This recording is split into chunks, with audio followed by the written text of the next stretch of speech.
Let's go ahead and call the Senate to order. The Sergeant at Arms will please secure the chamber doors. Members, please take your seats.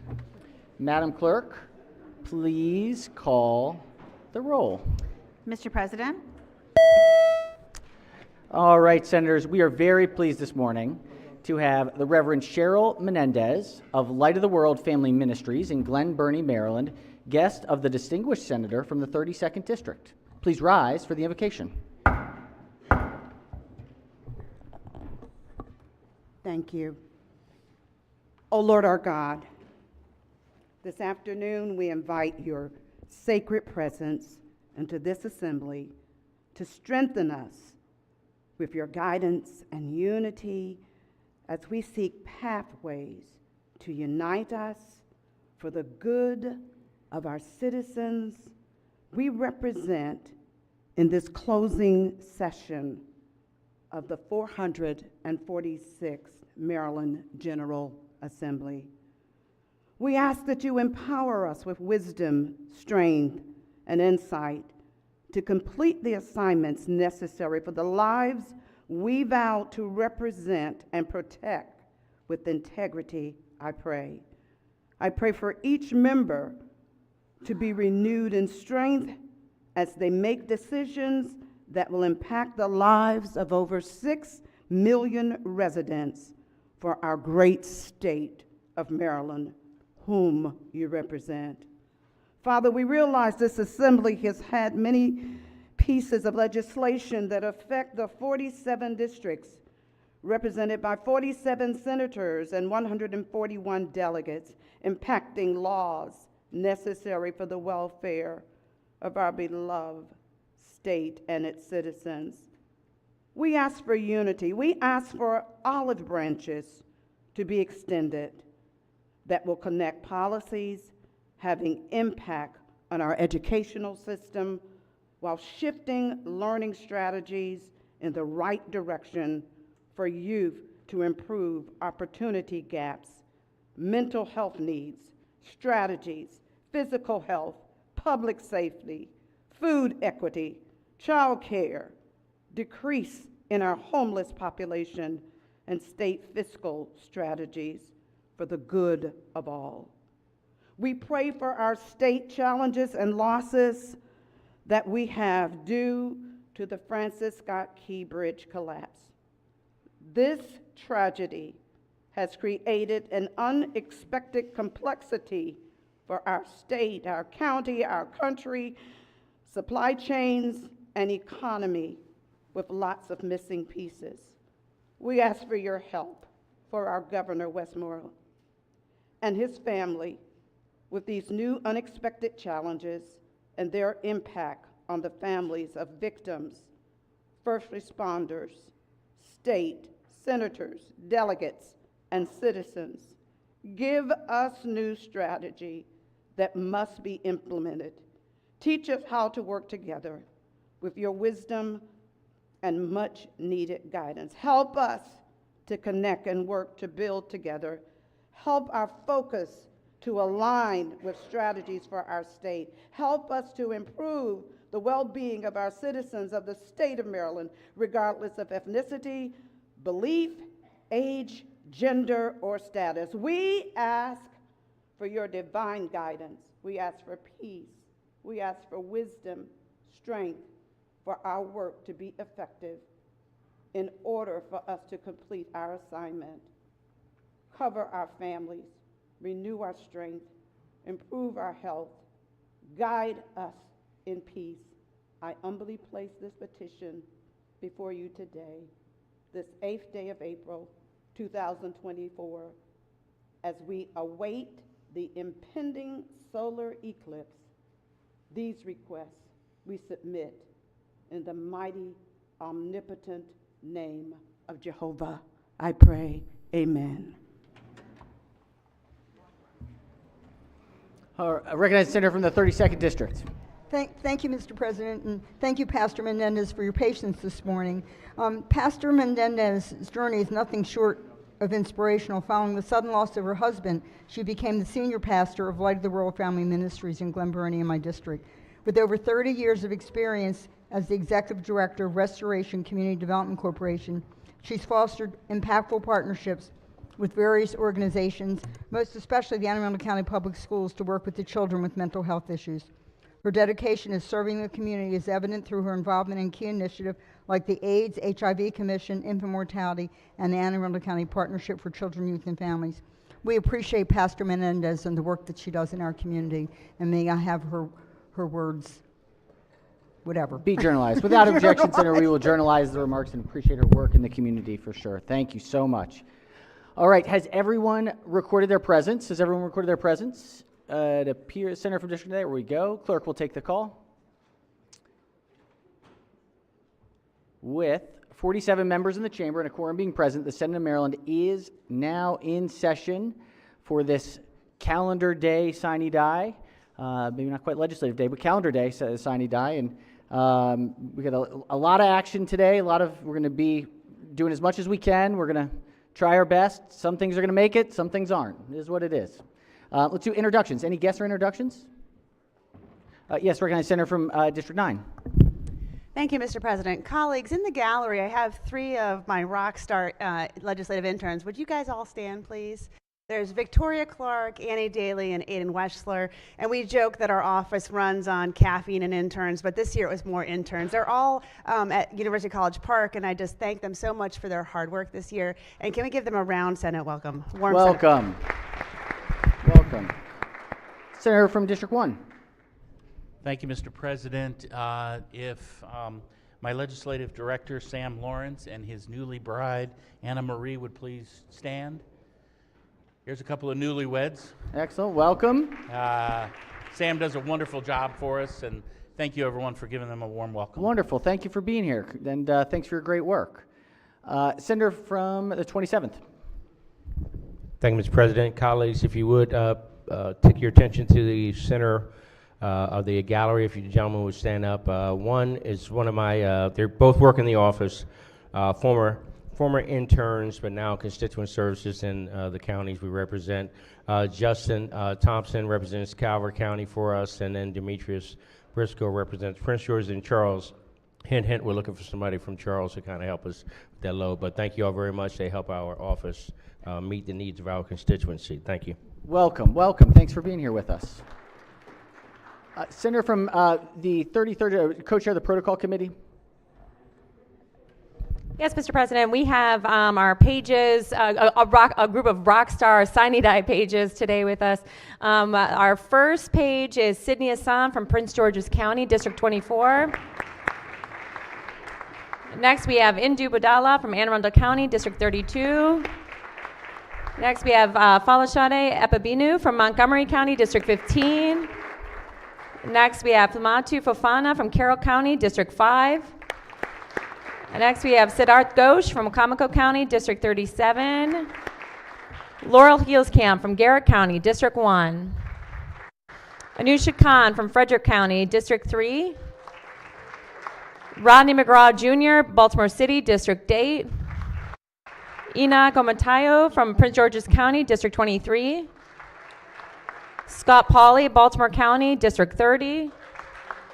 Paige Plater from Calvert County, District 27. Sabrina Thaler, Baltimore County, District 10. And finally, Rohan Warrior, Howard County, District 13. And I understand they have some balloons to go blow up now, so they'll be off the floor. Thank you very much, Mr. President. Excellent. Thank you, Senator. And we've got a great, this is the All-Maryland team here. I have to give a special shout out to Flamatu, who's going to Davidson College. He's going to be a future Wildcat, which, as an alma mater, a great deal of pride. But she is so much smarter than I ever was. She's gotten the very, very extremely distinguished Belk Scholarship, which is like the top thing you can get at Davidson. So truly the best and brightest. We're sad you're leaving Maryland, but we welcome you back after you have your Wildcat experience. So welcome. All right. Let's see. Any? Yes. Senator for Minority. Yes. Yeah. Let's do it now. Mr. President, thank you very much. I rise to share with the body something that was a really nice gesture performed. My counterpart in the Delaware State Senate is the minority whip in the Senate, is named Brian Pettyjohn. He represents part of southern Delaware. And after the Key Bridge disaster, he requested and the Delaware State Senate approved a Senate resolution. And he brought it to me today. He drove all the way over here, but he had to go back because there was a special school-related thing for the eclipse. So he was going to stay and present it. But I wonder, Mr. President, with your permission, I'd just like to read it. Senator may proceed. Because I just thought it was a wonderful gesture for the state of Delaware to do that in solidarity with all of us. And they added every senator's name, I believe, on it as a sponsor, but it started with Senator Pettyjohn. And I'm going to read it just quickly here. The Delaware State Senate, 152nd General Assembly, Senate Resolution 20 extending thoughts and prayers to the state of Maryland, whereas the Francis Scott Key Bridge in Maryland carries Interstate 695 across the lower Patapsco River and outer Baltimore Harbor and Port, and whereas named after the author of the Star-Spangled Banner, the 1.6-mile four-lane bridge is the second longest continuous bridge in the United States and third in the world, whereas the bridge is critical to shipping on the East Coast and the port's private and public terminals handling the most of any United States port in 2023, including 847,158 automobiles, whereas in the early morning hours of March 26, 2024, the container ship Dolly impacted a support pillar on the bridge, causing a failure of the center span leading to collapse, and whereas vehicular traffic and construction crews were on the span at the time of collapse and rescuers quickly were on the scene and rescued 2 individuals from the water, and whereas as of the passage of this resolution there are still individuals unaccounted for, and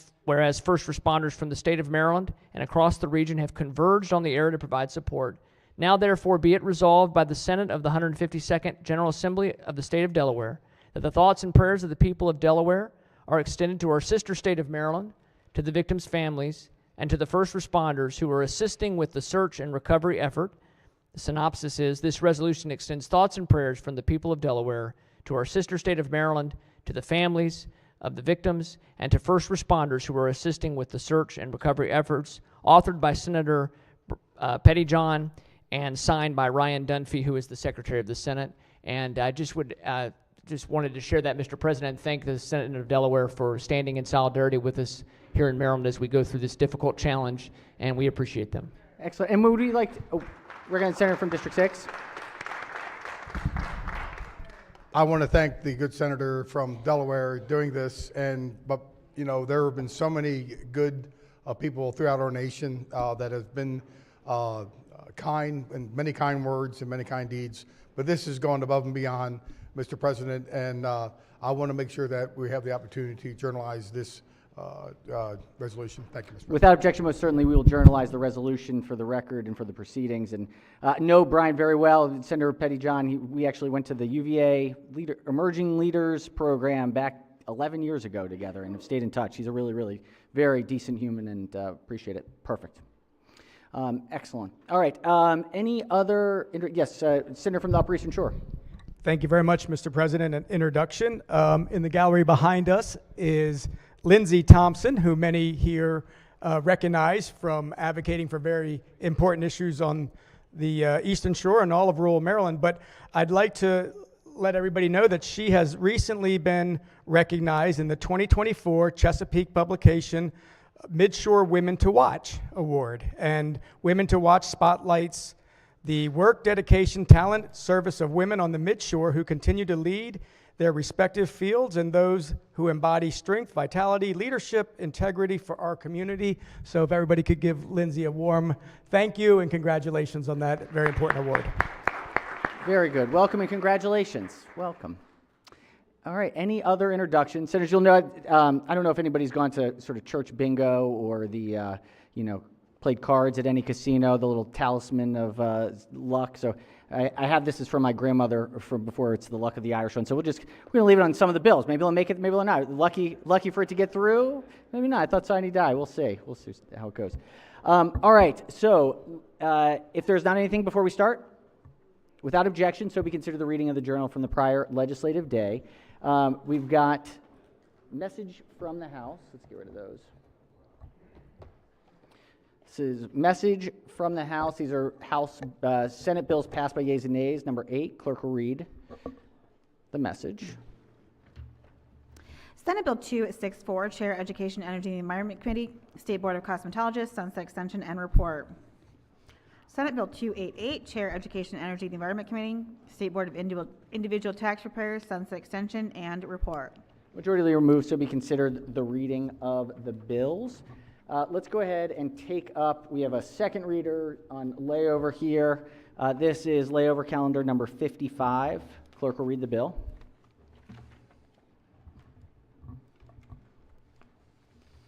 House Bill 457, Delegate Lehman, Environment, Synthetic Turf, Chain of Custody. Question is on the adoption of the two committee amendments and the favorable report. Question is on the two committee amendments. On the two committee amendments, any objection to the two committee amendments? Without objection, the two committee amendments are adopted. Question now is on the amended report. Any discussion? Any objections? Without objection, the amended report is adopted. Recognizing the minority whip may have an amendment. Thank you, Mr. President. Actually, I was the one who laid the bill over, and after working with the committee, I'm very thankful and appreciative of them working with me and the sponsor in the House and some other folks. I think all the questions have been answered, so I will not be offering an amendment. All right. Excellent. No further amendments to the bill or its title? If not, House Bill 457 is hereby ordered passed for third reading.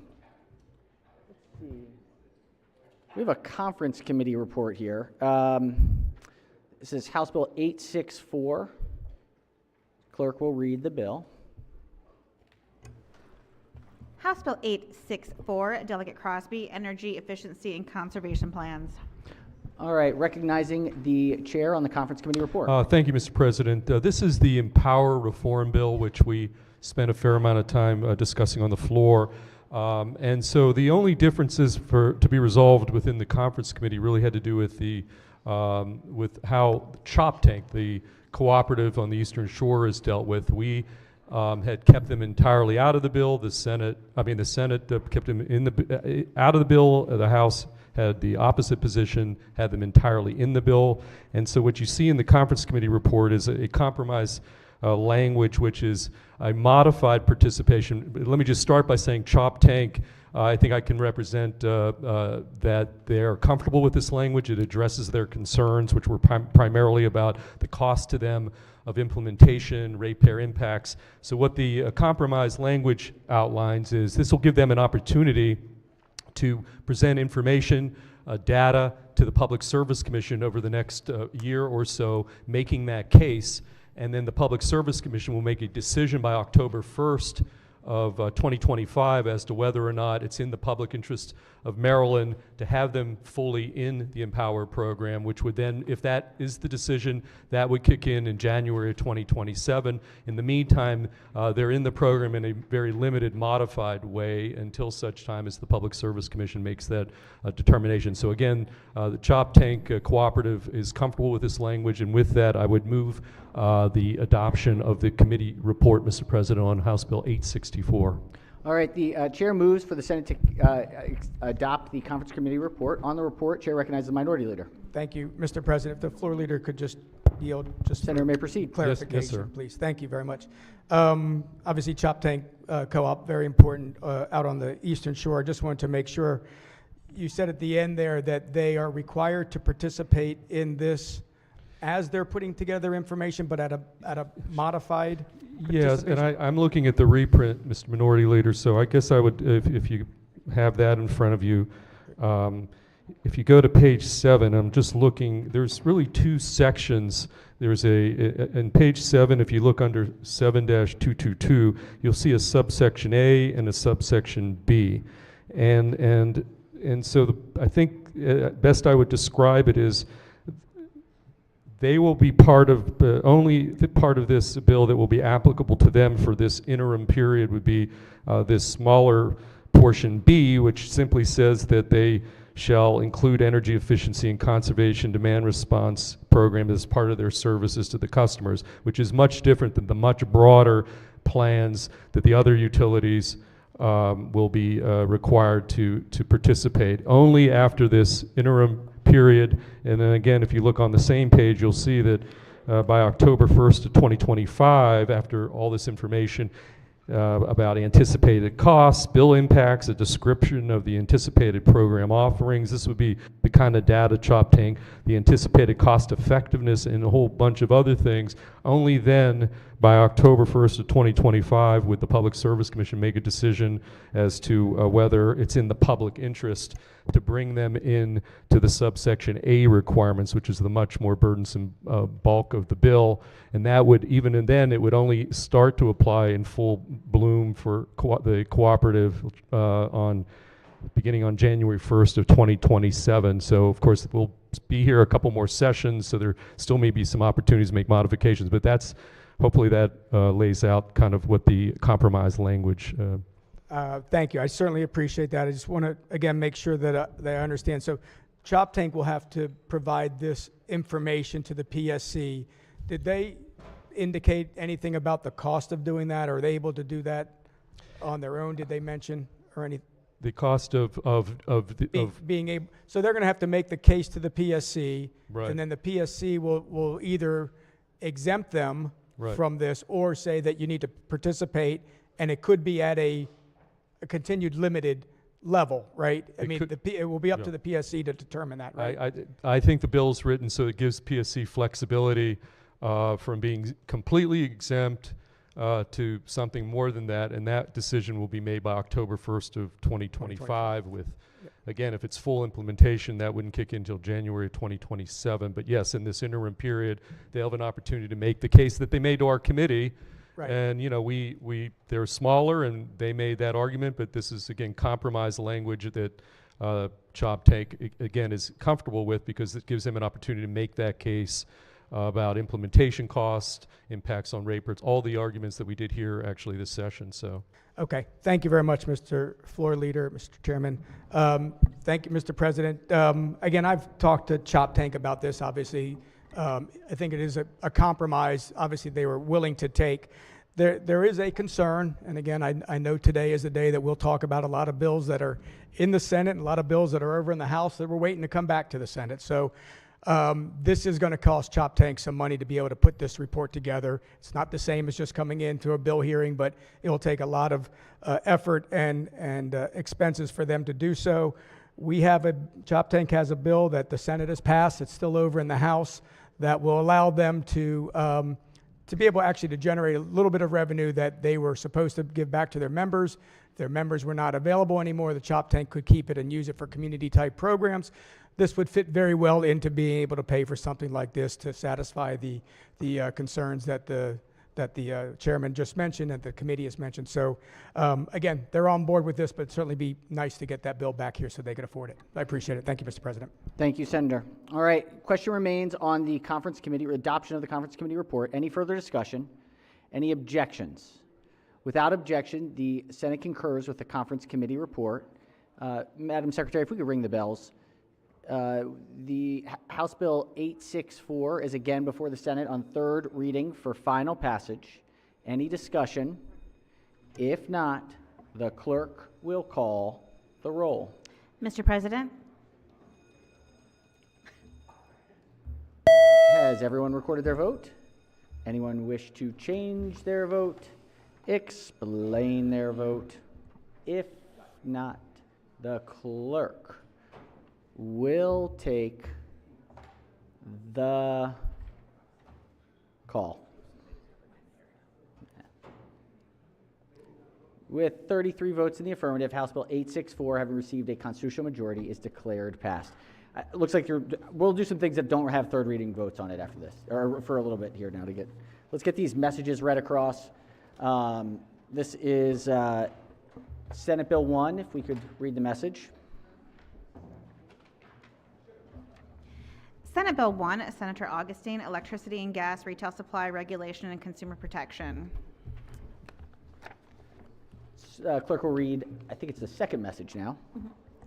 By the Majority Leader, ladies and gentlemen of the Senate, the House of Delegates does not recede in its House amendments to the Senate bill and agrees to a conference committee to confer on the disagreeing votes of the two houses. The Senate has appointed Senator Augustine, Chairman, Senator Feldman, Senator Gallion. The House appoints Delegate Shi, Chair, Delegate Frazier Hidalgo, Delegate Wilson. Said bill is returned air with, by order, Sylvia Siegert, Chief Clerk. Message having been read is ordered journalized. Let's go to House Bill 896. Clerk will read the bill and the message. House Bill 896, Delegate Stewart, Consumer Protection Retail Sale of Gift Card Scams Prevention Act of 2024. Clerk will read the message from the House. By the majority leader, ladies and gentlemen of the Senate, the House of Delegates refuses to concur in the Senate amendments and respectfully requests the Senate receive from its position. Should the Senate prefer a conference committee to confer on the disagreeing votes of the House, as the House appoints Delegate Chair, Delegate Harrison, Delegate Howard. Said bills returned to air with by order Sylvia Siegert, Chief Clerk. Message having been read is ordered journalized. Do we have a second message on that one? Clerk will read the next message. By the majority leader, ladies and gentlemen of the House of Delegates, the Senate does not recede in the Senate amendments and agrees to a conference committee to confer on the disagreeing votes of the two houses. The House has appointed Delegate Chairman, Delegate Harrison, Delegate Howard.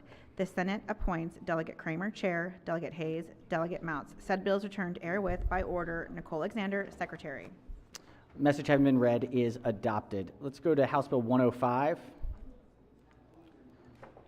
House Bill 105, Delegate Atterbury, Drunk Driving Offenses Ignition Interlock System Program. Clerk will read the House message. By the majority leader, ladies and gentlemen of the Senate, the House of Delegates refuses to concur in the Senate amendments and respectfully requests the Senate recede from its position. Should the Senate prefer a conference committee to confer on the disagreeing votes of the two houses, the House appoints Delegate Clippinger, Chair, Delegate Valentine, Delegate Embry. Said bills returned air with, by order, Sylvia Siegert, Chief Clerk. Message having been read is ordered journalized. Clerk will read the Senate's message. By the majority leader, ladies and gentlemen of the House of Delegates, the Senate does not recede in the Senate amendments and agrees to a conference committee to confer on the disagreeing votes of the two houses.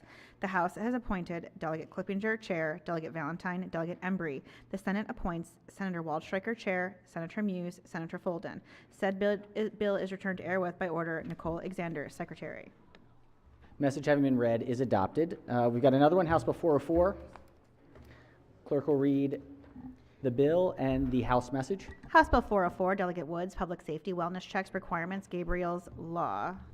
By the majority leader, ladies and gentlemen of the Senate, the House of Delegates refuses to concur in the Senate amendments and respectfully requests the Senate recede from its position. Should the Senate prefer a conference committee to confer on the disagreeing votes of the two houses, the House appoints Delegate Williams, Chair, Delegate Kaufman, Delegate Valentine. Said bills returned to air with, by order, Sylvia Siegert, Chief Clerk. Message having been read is ordered journalized. Clerk will read the Senate message.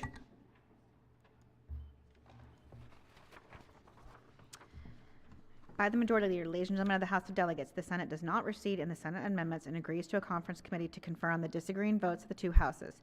The House has appointed Delegate Williams, Chairman, Delegate Kaufman, Delegate Valentine. The Senate appoints Senator Muse, Chair, Senator McKay, Senator Folden. Said bills returned to air with, by order, Nicole Alexander, Secretary.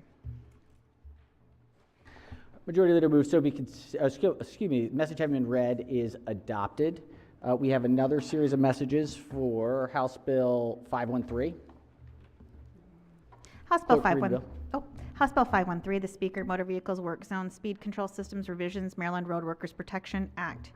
By the majority leader, ladies and gentlemen of the Senate, the House of Delegates refuses to concur in the Senate amendments and respectfully requests that the Senate recede from its position. Should the Senate prefer a conference committee to confer on the disagreeing votes of the two houses, the House appoints Delegate Corman, Chair, Delegate Boyce, Delegate T. Morgan. Said bills returned to air with, by order, Sylvia Siegert, Chief Clerk. All right. Majority Leader the message having been read is ordered journalized. Clerk will read the Senate message. By the majority leader, ladies and gentlemen of the House of Delegates, the Senate does not recede in the Senate amendments and agrees to a conference committee to confer on the disagreeing votes of the two houses. The House has appointed Delegate Corman, Chair, Delegate Boyce, Delegate T. Morgan. The Senate appoints Senator Smith, Chair, Senator Folden, Senator Sidnor. Said bills returned to air with, by order, Nicole Alexander, Secretary. Message having been read is adopted. All right, I think that does it for our messages at the moment. We have a special order calendar number 89. Clerk will read the bill.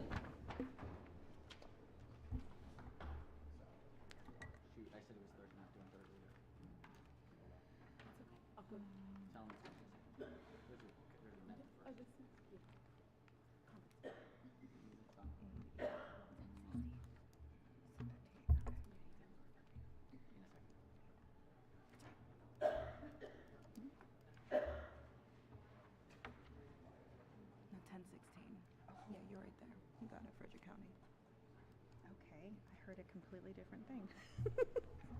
House Bill 1016, Frederick County Delegation, Frederick County School Construction Master Plan Work Group. Bill is on third reading for final passage. All right, House Bill 1016 is on third reading for final passage. Recognizing the senator from District 3 who has an amendment, pages will collect and distribute the senator's amendment. Thank you.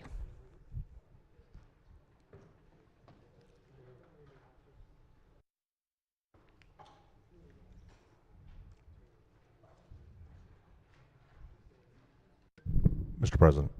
Oh, excuse me, Senator. The senator has an amendment, and once the senator moves the amendment, we'll recognize it.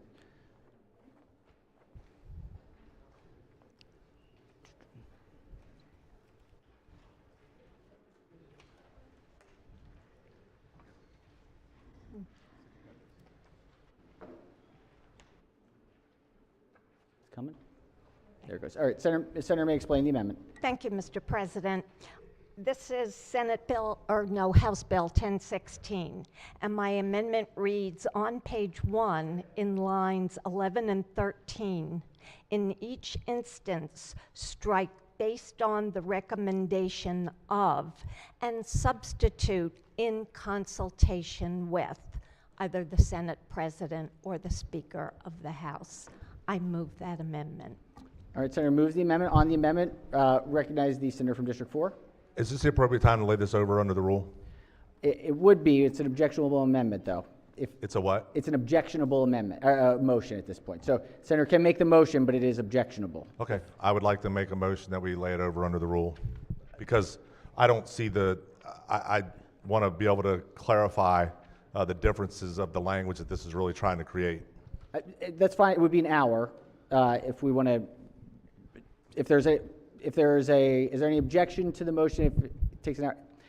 Look, it's sine die, so any hour just makes it 1 less hour for the rest. So if there's no objection to the motion, it's an hour. I'm happy to debate the whole circumstances behind this we can take amendment. for an hour. I think we're all just trying to figure out what makes the most sense. So I think no objection to the motion? No. Okay, without Thank you. objection, the motion carries. The bill and the amendment will lie over Thank under you. the rule. All right, let's go to,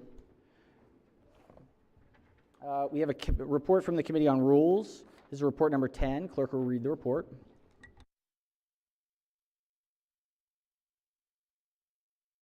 Senate Rules Report number 10. All right, these are bills that are coming out of the Rules Committee. Let's recognize the Chair of the Rules Committee.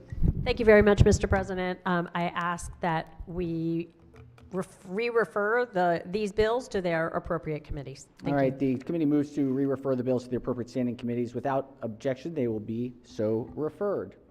All right, let's see. We have JPR's back. Let's take up another conference committee report. This is Senate Bill 377.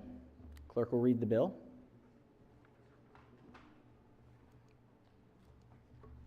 Senate Bill 377, Senator King, Higher Education Teacher Development and Retention Program.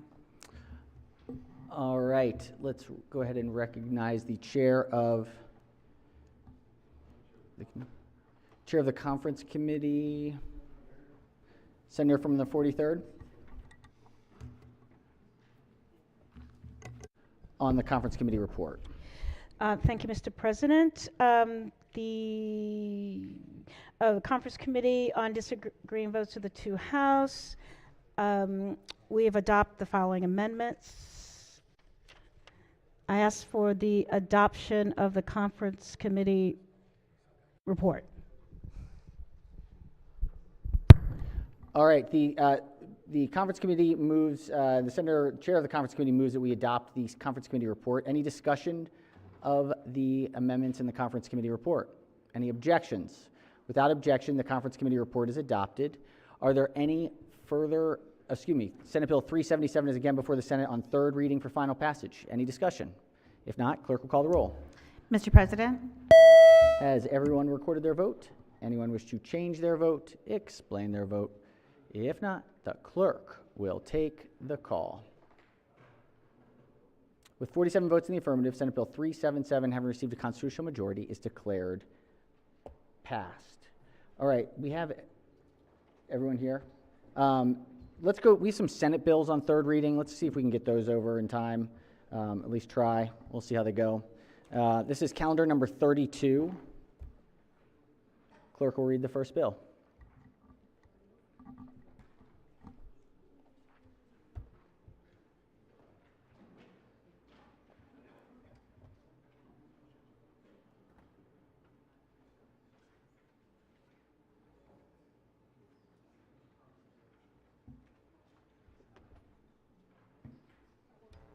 Mr. President, Yes, I was trying to figure out when I could do this, but I would, can I change a vote right now? Sure, as we're looking, yes, please, Senator May, Okay. proceed. On House Bill 684, I want to say nay. From yea to nay, 684, if the page could grab the senator's form. Any objections? 886. So let's make sure we get it right. Hold on. I thought I had it right here. 864? 864. 864. Let's make sure the form is correct too. Yes, 864. thank you, Mr. Chairman. All right, without objection, so ordered. All right, are we ready on third reading calendar 92? Clerk will read the first bill. Senate Bill 445, Senator Zucker, Maryland Department of Health, 211, Maryland Oversight. Senate Bill 445 is on third reading for final passage. Any discussion? If not, clerk will call the roll. Mr. President, Has everyone recorded their vote? Anyone wish to change their vote, explain their vote? If not, the clerk will take the call. With 46 votes in the affirmative, Senate Bill 445, having received a constitutional majority, is declared passed. Clerk will read the next bill. Senate Bill 949, Senator Hedelman, Consumer Protection Self-Administered Sexual Assault Evidence Collection Kits. Senate Bill 949 is on third reading for final passage. Any discussion? If not, clerk will call the roll. Mr. President, Has everyone recorded their vote? Anyone wish to change their vote, explain their vote? If not, the clerk will take the call. With 45 votes in the affirmative, Senate Bill 949 have received a constitutional majority, is declared passed. Clerk will read the next bill. Senate Bill 1090, Senator Waldstreicher, Maryland Center for School Safety, Secure Schools Emergency Response Grant Program established. Senate Bill 1090 is on third reading for final passage. Any discussion? If not, clerk will call the roll. Mr. President, Has everyone recorded their vote? Anyone wish to change their vote, explain their vote? If not, the clerk will take the call. 47 votes in the affirmative. Senate Bill 1090 have received a constitutional majority, is declared passed. Clerk will read the next bill. Senate Bill 1174, Senator McCray, Baltimore Regional Water Authority Governance Work Group established. Senate Bill 1174 is on third reading for final passage. Any discussion? If not, clerk will call the roll. Mr. President, Has everyone recorded their vote? Anyone wish to change their vote, explain their vote? If not, the clerk will take the call. 47 votes in the affirmative. Senate Bill 1174 have received a constitutional majority, is declared passed. Clerk will read the next bill. Senate Bill 1183, Senator Carter, Natural Resources Gwynn Falls State Park Focus Group Advisory Committee and Report. Senate Bill 1183 is on third reading for final passage. Any discussion? If not, clerk will call the roll. Mr. President, Has everyone recorded their vote? Anyone wish to change their vote, explain their vote? If not, the clerk will take the call. With 46 votes in the affirmative, Senate Bill 1183, having received a constitutional majority, is declared passed. We have some House bills that are amended that will need a concurrence. This is third reading calendar number 69, House bills. Clerk will read the first bill.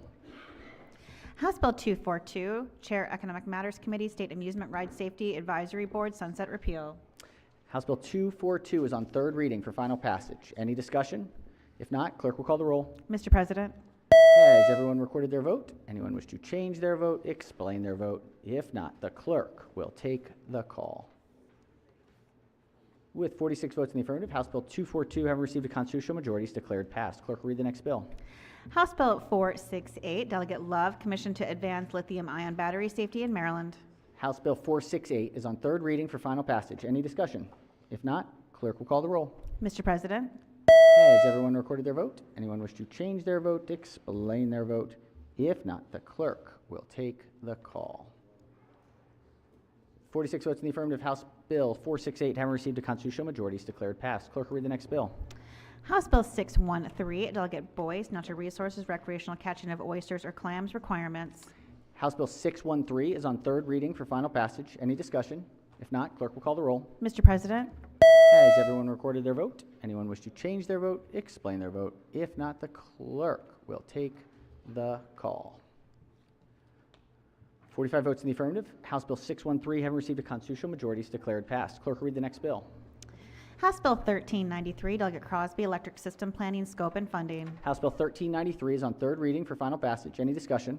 If not, clerk will call the roll. Mr. President, Has everyone recorded their vote? Anyone wish to change their vote, explain their vote? If not, the clerk will take the call. 35 votes in the affirmative, House Bill 1393, having received a constitutional majority, is declared passed. Clerk will read the next bill. House Bill 1441, Delegate Atterbury, Early Childhood Education, Publicly Funded Pre-Kindergarten Programs, alterations. House Bill 1441 is on third reading for final passage. Any discussion? If not, clerk will call the roll. Mr. President, Has everyone recorded their vote? Anyone wish to change their vote? Explain their vote? If not, the clerk will take the call. With 36 votes in the affirmative, House Bill 1441, having received a constitutional majority, is declared passed. All right, let's do one of these painful ones. This is House Bill 1219. Clerk will read the bill. House Bill 1219, Delegate Feldmark, Public and Non-Public Middle and High Schools Venue-Specific Emergency Action Plans for Athletic Facilities, the Bailey-Bullock Act. All right, clerk will read the message. House Bill 1219, by the Majority Leader, ladies and gentlemen of the Senate, the House refuses to concur in the Senate amendments and respectfully request the Senate recede from its position. Should the Senate prefer a conference committee to confirm the disagreeing votes of the two houses, the House appoints Delegate Feldmark, Chair, Delegate Buckle, Delegate Attar. Said bill is returned herewith by order. Sylvia Seeger, Chief Clerk. Hold on. All right, message having been read is ordered journalized. Let's recognize the chair of the committee. Thank you, Mr. President. There was one issue that the Senate amendment struck provisions related to non-public schools. In other words, we didn't apply this to non-public schools. The House took the opposite position, and so the bill will apply to non-public schools, and so we moved to recede from our previous position on this one. All right, the chairman moves for us to recede. So in order to do that, we got to get back there. So let's. The chair has moved that we reconsider the vote by which the bill passed third reader. Are there any objections to the motion? Without objection, the motion carries. Now, chair has moved to reconsider the vote by which we have adopted the amendments. Any objections to that motion? Without objection, motion carries. Chair moves that we withdraw the Senate amendments as adopted. Are there any objections to that motion? Without objection, the amendments are now withdrawn. The bill is again before us on House Bill 1219, third reading, final passage. Any discussion? If not, the clerk will call the roll. Mr. President, Has everyone recorded their vote? Anyone wish to change their vote? Explain their vote? If not, the clerk will take the call. With 45 votes in the affirmative, House Bill 1219 having received a constitutional majority is declared passed. Let's go to Education, Energy, and the Environment. We have some second readers. This is report number 70. Oh, yes, Senator from the 35th. I have a vote change. Senator, yes, if we could. I'm sorry, I always do this on this one. I forgot. If the clerk could please read the message from the Senate. by the Majority Leader, ladies and gentlemen of the House of Delegates, the Senate recedes from its position on House Bill 1219. Said bill is returned herewith by order Nicole Alexander, Secretary. Message having been read is adopted. All right. Senator from the 35th. Yes, Mr. President, I'd like to change to red on Senate Bill 1174 from calendar 92. 1174. Any objections? Without objection, so ordered. Senator from 22nd. Thank you, Mr. President. On House Bill 398, I'd like to be recorded in the green. Which number? Sorry, Senator. House Bill 398. 398, 398. Any objections? Without objection, so ordered. Senator from District 2. Thank you, Mr. President. House Bill 1441, I'd like to be recorded in the green, please. 14, from red to green, or just in the green? From red to green. Red to green, 1441. And Yes, sir. Senator, if we could get the vote slip for him. Any objections? Without objection, so ordered. Senator from the 37th. Thank you, Mr. President. I'd like to change my vote also on HB 1441 from red to green. 1441 from red to green. All right. Any objections? Without objection, so ordered. Senator from Carroll County. Senate Bill 1174, green to red. 1174, green to red. Any objections? Without objection, so ordered. Senator from the 38th. Thank you, Mr. President. HB 1441 to yay. From nay to yay. Yes, All thank right. you. Any objections? We have the form. Let's make sure we get the forms. Without objection, so ordered. All right. let's see, where are we? Let's go back to the report on the Committee on Education, Energy, and the Environment. Clerk will read the first bill.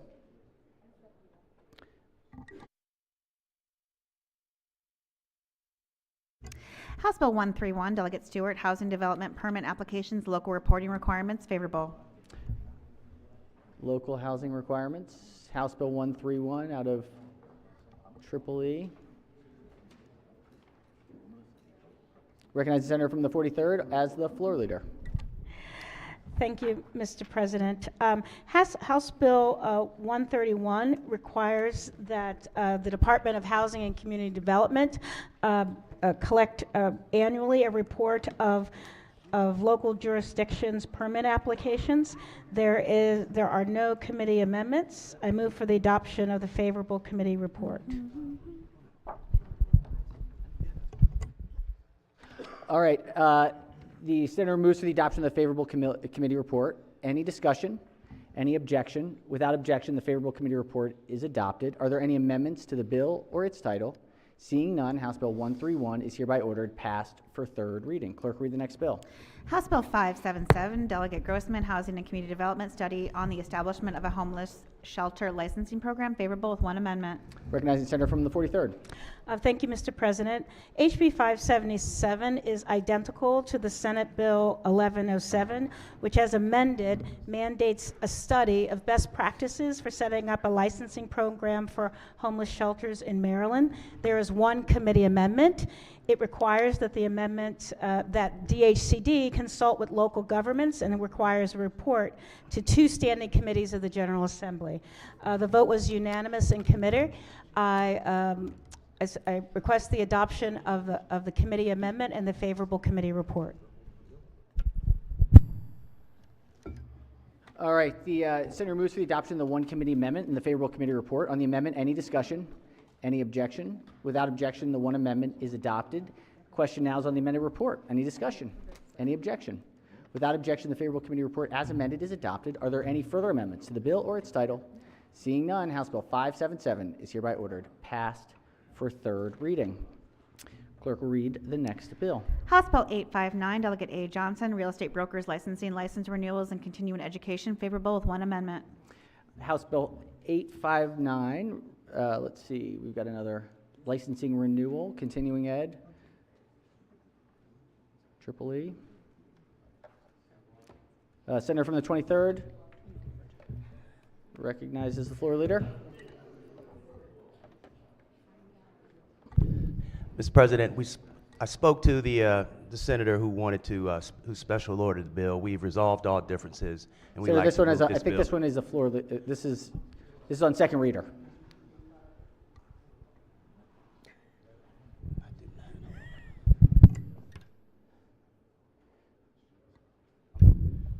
Is this the end of the calendar? How much left? Can we move this to the end of the calendar? Why don't we move this to lay the bill over under the rule? If there's any objections, without objection, we'll lay the bill over. Clerk, read the next bill.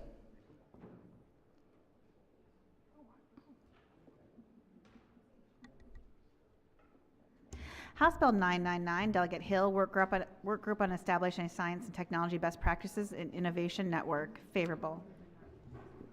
Recognizing Senator from District 9. All right, folks, if we've got floor reports, we got to see what calendar they're on. Recognizing the senator from District 9. Thank you, Mr. President. House Bill 999 establishes a work group on establishing a science and technology best practice and innovation network, staffed by the University of Maryland, Baltimore County. The work group must study and make recommendations on topics related to the establishment of a network of experts in science, technology, and industry. By December 1st, 2024, the work group must report its findings and recommendations to the Governor and the General Assembly. I move the adoption of the favorable committee report. Floor leader moves for the adoption of the favorable committee report. On the report, any discussion? Any objection? Without objection, the favorable committee report is adopted. Are there any amendments to the bill or its title? Seeing none, House Bill 999 is hereby ordered passed for third reading. All right, let's go to the next EEE committee report. This is report number 72. Clerk will read the first bill. House Bill 1055, Delegate Chi, Environment, Highways, Salt Application, favorable with 2 amendments. Salt application, recognizing the Vice Chair of the committee. Thank you, Mr. President. House Bill 1055 addresses a real challenge with our environment, and that is the state and counties putting too much salt on our roadways. It runs off into our waterways where it hurts our vegetation and the critters there in our water. This bill is finally going to address that. There are 2 amendments. The first is technical, and the first removes the reporting requirement and requires the State Highway Administration to consult with the Department of the Environment and the Department of Natural Resources, both, to adopt regulations and figure out how to best deal with keeping our roadways safe while also not having so much salt applied to our roads. Move the adoption of the 2 committee amendments and the favorable committee report. Floor leader moves for the adoption of the 2 committee amendments and the favorable committee report. On the amendments, any discussion? Recognize the minority leader on the amendments. Thank you, Mr. President. Just quick questions for the Floor floor leader, leader. if she would Senator mind may yielding, proceed. please. So I understand SHA already has a salt management plan. Isn't that accurate? This is going to include counties as well. So counties are not required to follow the recommendations of the That's correct. state highway? And so how does this differ then than what the state's already doing? So this is going to require more collaboration. It also brings in DNR, the Department of Natural Resources, in addition to the Department of the Environment and the Department of Transportation, our State Highway Administration, so that with all 3 departments working together, we can come up with the best way of being both safe and protecting our critters. Wouldn't it be easier just to tell them to follow the State Highway Administration's salt management plan? A lot of things might be better hypothetically, Senator, but sometimes we just have to put it into law. That's what we do here. Don't have to, but, you know, I mean, I think this is something that just seems duplicative and not necessarily needed. When we have a plan already and now all of a sudden we're going to create a new plan, that's going to require that the counties now work with other state agencies rather than just following you just mentioned they have to work with DNR and MDE? No, just to be clear, the Department of the Environment would be the pressure point. Right. They would be including others, and there would also be a training program, which is also important to make sure that the salt is being applied correctly. And again, we're looking to balance the environment as well as safety. Yeah, I'm reading this. I mean, there's a lot of information in this salt management plan that the state has put together that really already talks a lot about establishing goals to reduce the negative impacts of salt. And I thought a lot of the state and even counties were moving away from salt products and going back to a more, lack of better words, a non-salt or dirt type of product that they are pre-coating the streets with when they know that a weather event is pending. This doesn't affect any of that. This is just about reporting and looping in the Department of Natural Resources. Just making sure that all the smart people are working on this issue together. That the counties have to loop in? Yes. The counties, so right now the counties are working with SHA. I think it's probably, I suspect there may be quite a wide variety of the county's engagement on this. Okay. This, I guess it's just interesting to see if the State Highway Association Administration has a plan to now implement something that's potentially very different than that, even though this is just reporting, as you're saying, right? Again, it's reporting, it's publicizing that, and it's training so that we can do best practices going forward and involving all the stakeholders, Right. including And our local jurisdictions. There's a great variety, even in neighboring jurisdictions, about the amount of salt and the salting practices. Right. And is the state required to do all this same type of reporting calculations? Yep, the Department of the Environment is going to be working with State Highway to make sure that, again, the training and the prudent application. So now, okay, I'm just making, so now this MDE is going to run the program, not SHA. There's a partnership, and we're bringing in the Department of Natural Resources. That's the big change, is making sure they're in and making sure the counties are involved and that the training is available. And the training is ill. So, okay, so, all right, I think my colleague has a couple questions. Okay, thank you very much. All right, we'll go to Senator from District 19. Thank you, Mr. President. Would the floor leader yield, Floor leader please? yield. Senator may proceed.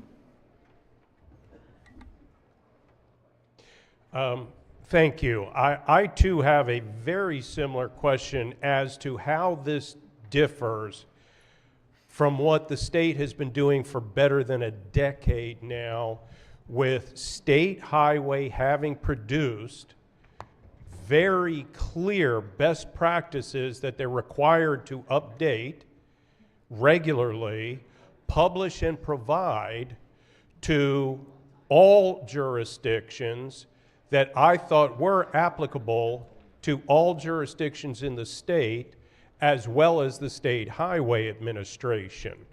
So I'm at a loss as to, it looks like this is absolutely doing the exact same thing that is happening right now, and as I said, for better than a decade. And in fact, Maryland has been a leader nationally, having established this best practices for the use of road salts, which has led to, as the minority leader commented, the fact that the state is now using the brine mix to pre-treat the roads to minimize the use of salt. And I'm just at a loss as to, I see it brings in DNR, and somehow that's going to add a new level of, I don't know, intelligence to what SHA has competently been doing for over a decade now. So I'm similarly at a loss as to the purpose of this bill. Okay, let me try again. So yes, SHA, the State Highway Administration, already has best practices. Not all stakeholders are in, so this brings the Department of Natural Resources as well as State Highway and the Department of the Environment. That's one. Number two, it enhances the training so that our counties have the information they need and it loops in the counties. Third, there's an annual update and there's transparency on the website so people can see how the different counties are doing salt application. Salt is not something a lot of people think about or talk about, and so it's moving the needle by further education and transparency. No, I agree. It's a very serious problem, which is why the state started addressing it over a decade ago to minimize the use of road salt because it is contaminating not only the Chesapeake Bay, but our freshwaters throughout the state. And I hear you saying they're going to loop in DNR, and somehow that is going to elevate what State Highway has been competently doing. It's going to improve what they've been. Let me ask you this. Was there testimony at the bill hearing that you may recall that indicated somehow the State Highway Administration was at a loss as to how to keep doing what they've been doing for over a decade now, and that they felt they needed the Department of Natural Resources to fulfill what it is they've been doing and improve it? So there were not concerns about the idea of bringing in more stakeholders and having them help draft regulations. So again, 3 departments think this is important enough that they want to work together on this. And there was no opposition testimony. I was just curious as to whether State Highway threw in the towel and said, we do not have the ability, the competence, the know-how, after having done it for a decade, that we have to bring in DNR, and needed a bill in order to have DNR's participation to assist them. That's what I'm trying to get a handle on. Mr. President. I Yes. wonder whether we want to lay the bill over and give some of our colleagues a little bit of time to look into this, since our time, floor time is so precious. That sounds This is great. an important bill, but I'd like to push pause, and I'd be happy to talk to the senators from the shore and from my colleague. Thank Mr. you. I Fenty. appreciate that, Madam Floor Leader. So we need. The motion to lay it over. The bill and the amendments will lie over under the rule. Thank you, Mr. President. Thank you. Clerk, read the next bill.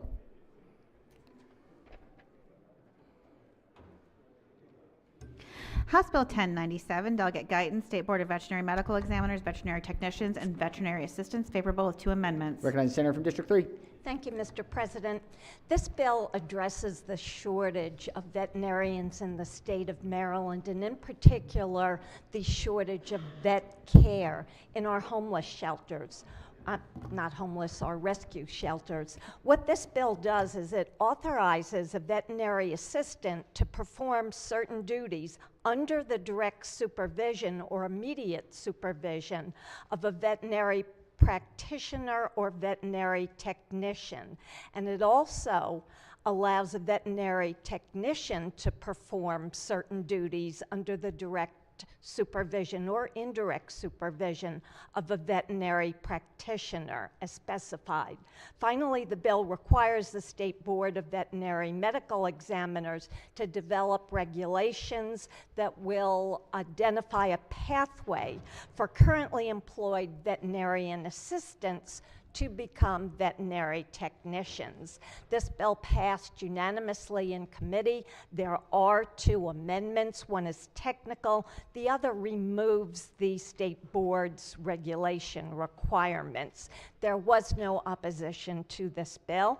Therefore, I move to adopt the favorable report of the committee as well as the 2 committee amendments. All right, the senator moves to the adoption of the 2 committee amendments and the favorable committee report. On the amendments, any discussion? Any objections? Without objection, the 2 committee amendments are adopted. Question now is on the amended report. Any discussion? Any objections? Without objection, the favorable committee report as amended is adopted. Are there any further amendments to the bill or its title? Seeing none, House Bill 1097 is hereby ordered passed for 3rd reading. Clerk, read the next bill. House Bill 1465, Delegate Wynn, Soil Conservation District, Small Ponds, Plan Review, Fees, favorable. Recognize the senator from the 35th. Thank you, Mr. President.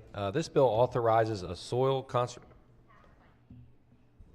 conservation district to recommend a fee system to a local governing body to cover the cost of the district's review of small ponds and establishes procedures for the development and enactment of a fee system. There are no committee amendments. This bill is the cross file of Senate Bill 196 that passed 2 months ago today unanimously. I'd like to move for adoption of the favorable committee report. All right, floor leader moves to the adoption of the favorable committee report. Any discussion? Any objections? Without objection, the favorable committee report is adopted. Are there any amendments to the bill or its title? Seeing none, House Bill 1465 is hereby ordered passed for 3rd reading. Clerk, read the next bill. House Bill 1509, Delegate Stein, Baltimore Regional Water Governance Model Work Group, established, favorable. Let's see, we've got regional work group, water. Recognizing the President no? Senator from the 43rd. Thank you. Thank you, Mr. President. This is the House cross file of the Senate bill, and it establishes the regional water group, the regional governance model work group. There are no committee amendments. I ask for the adoption of the favorable committee report. All right. Question, senators move for the adoption of the favorable committee report. On the report, any discussion? Any objection? Without objection, the favorable committee report is adopted. Oh, I'm sorry.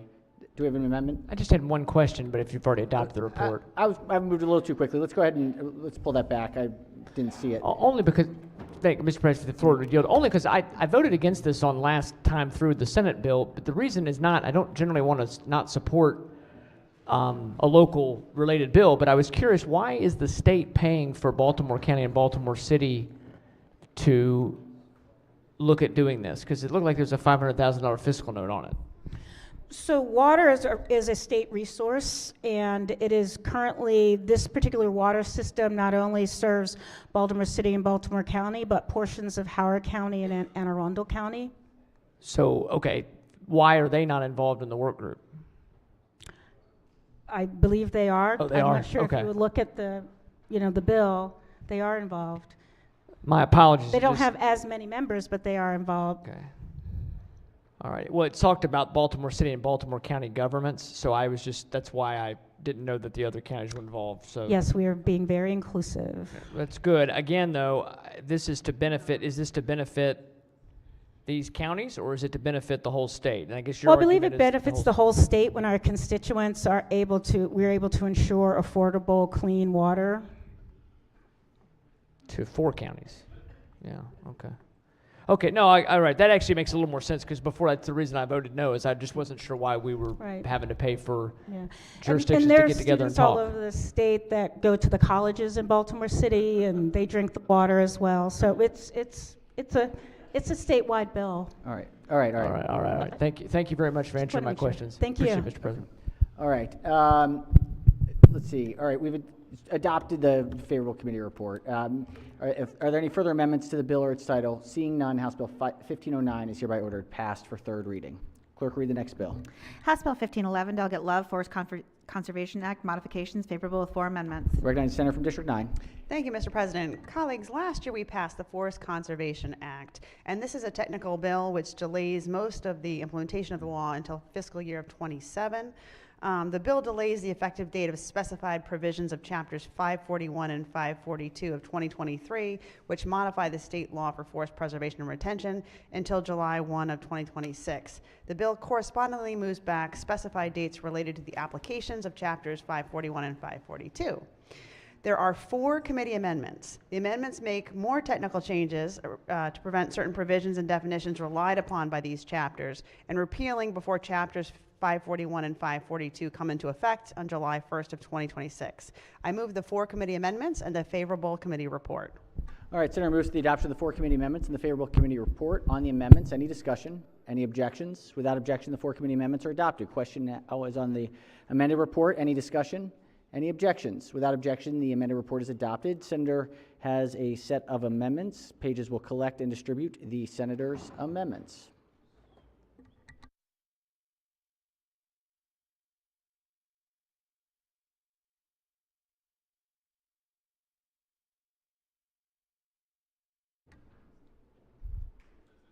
Ooh, almost.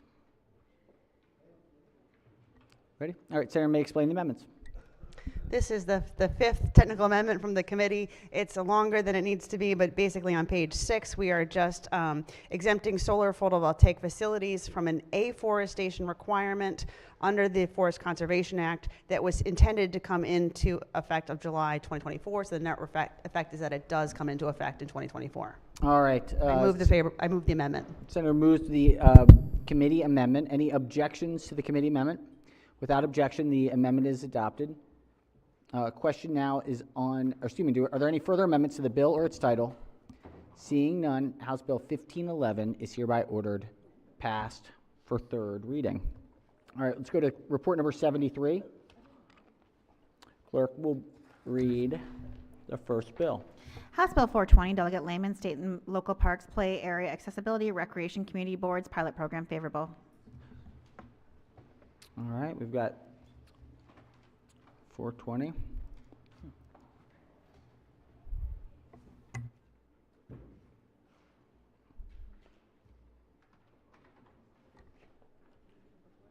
Mm-hmm.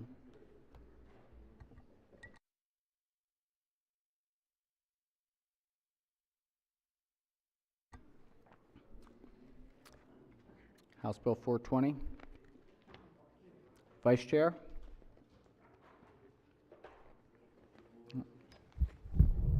Bad. Yes. Sorry. All right. Recognize Vice Chair of the committee on the report. I was sure it wasn't me. Sorry about that. This bill establishes a Recreational Communications Board pilot program administered by the Department of Natural Resources that will provide funding for the purchase and installation of communications boards. And we talked about this last year to make our parks more accessible for all. This would be in play areas in our state and local parks, and the Department of Natural Resources can use up to $100,000 from the Park System Capital Improvement Programs. There were no committee amendments. It passed the committee unanimously, so I move for the adoption of the favorable committee report. All right. The Vice Chair moves for the adoption of the favorable committee report. On the report, recognize Senator from the 37th District. Thank you, Mr. President. I just had a quick question. How are these communication boards? I mean, who decides where they go, and to what extent a communication board is constructed? What is a communication board? Can you explain that for me? Yep, so if I remember correctly from last year, it was anything from making our parks more accessible for people with disabilities to people for whom English is not their primary language. So it's just more welcoming and more information. So it's for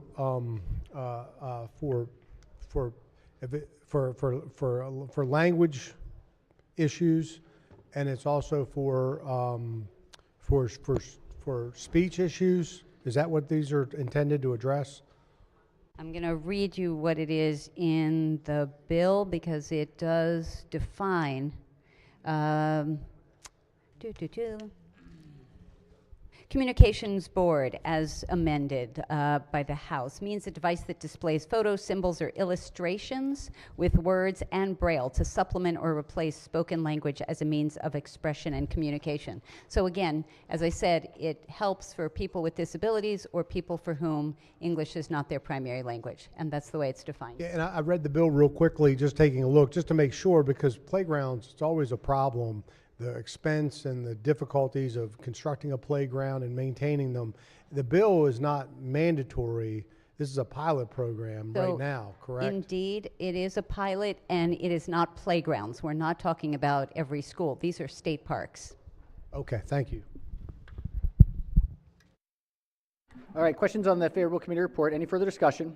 Mr. President? Yes, recognize the senator from the 44th. I have a question for the floor leader. Of course. Thank you very much. I was just looking through the bill file to see the opposition as well as support, and I noticed that Baltimore County came out in opposition to this legislation. And in reading it, it states that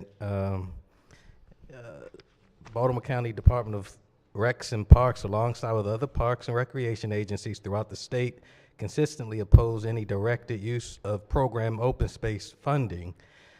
It also states it's a mandate that local jurisdictions use these communication boards to apply for program open space funds. Is that accurate? I am not aware of program open space funding on this. I think a lot of folks were good with this bill as amended, which narrowed it, and just a reminder, this is a pilot program. All right, thank you. I'll get in touch with my county. Thank you. All right, question is on the favorable committee report. Any discussion? Any objection?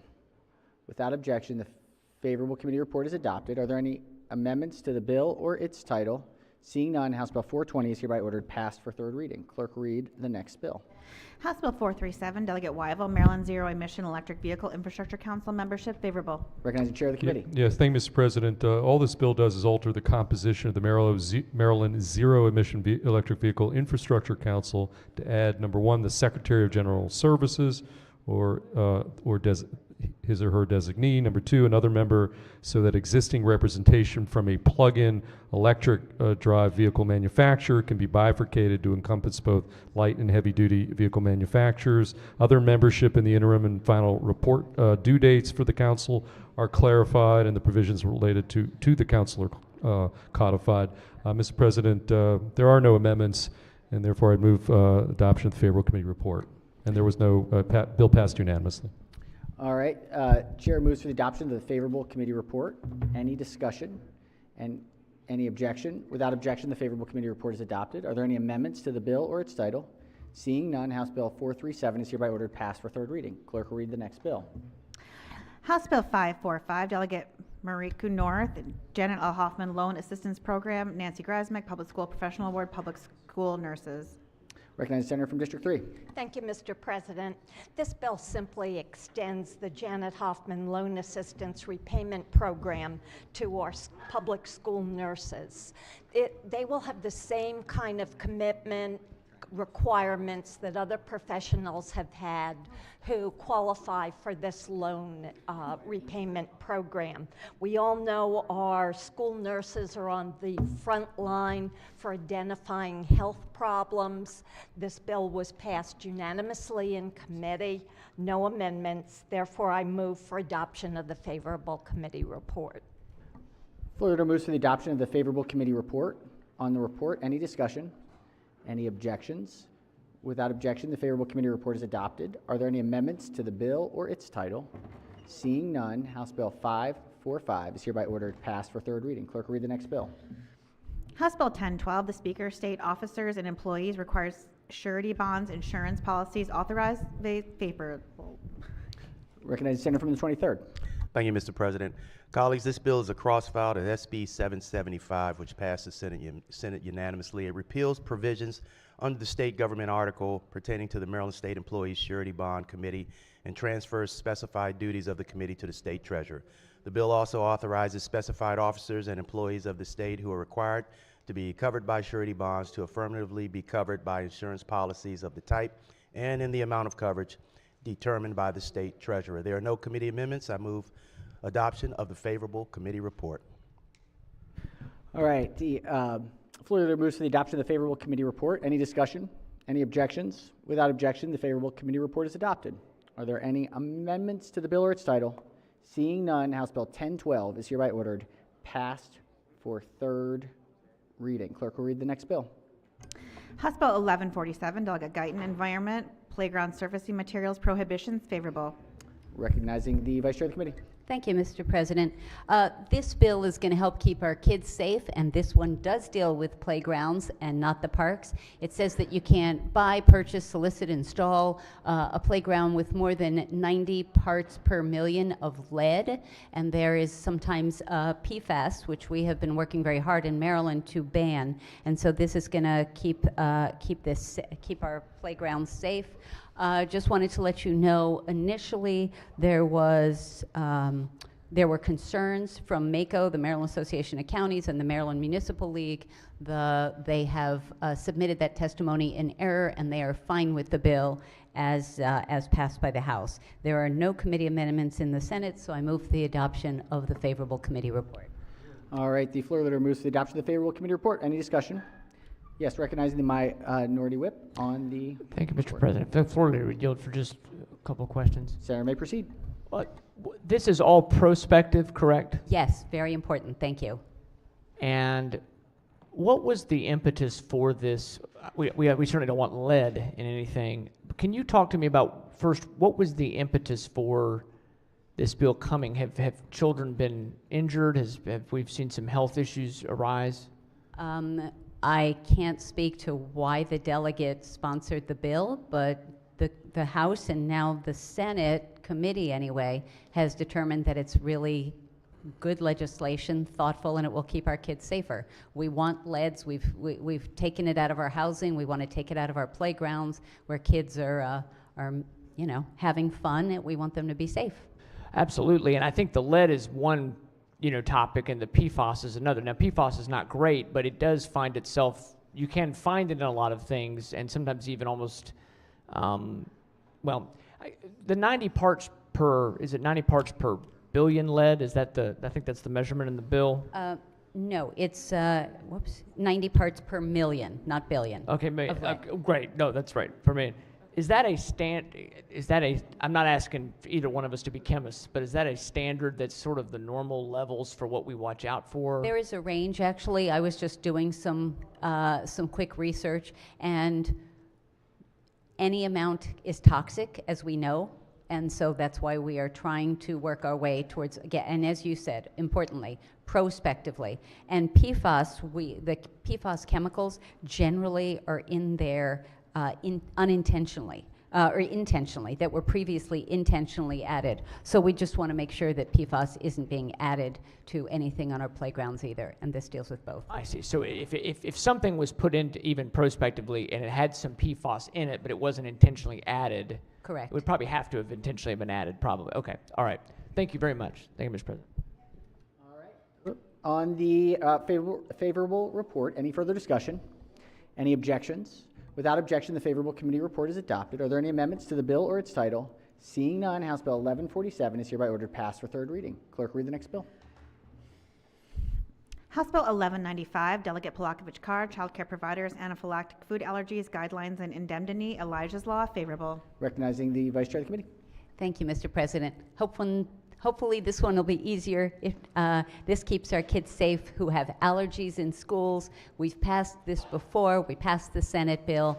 The committee voted unanimously. The House voted unanimously. Move for the adoption of the favorable committee report.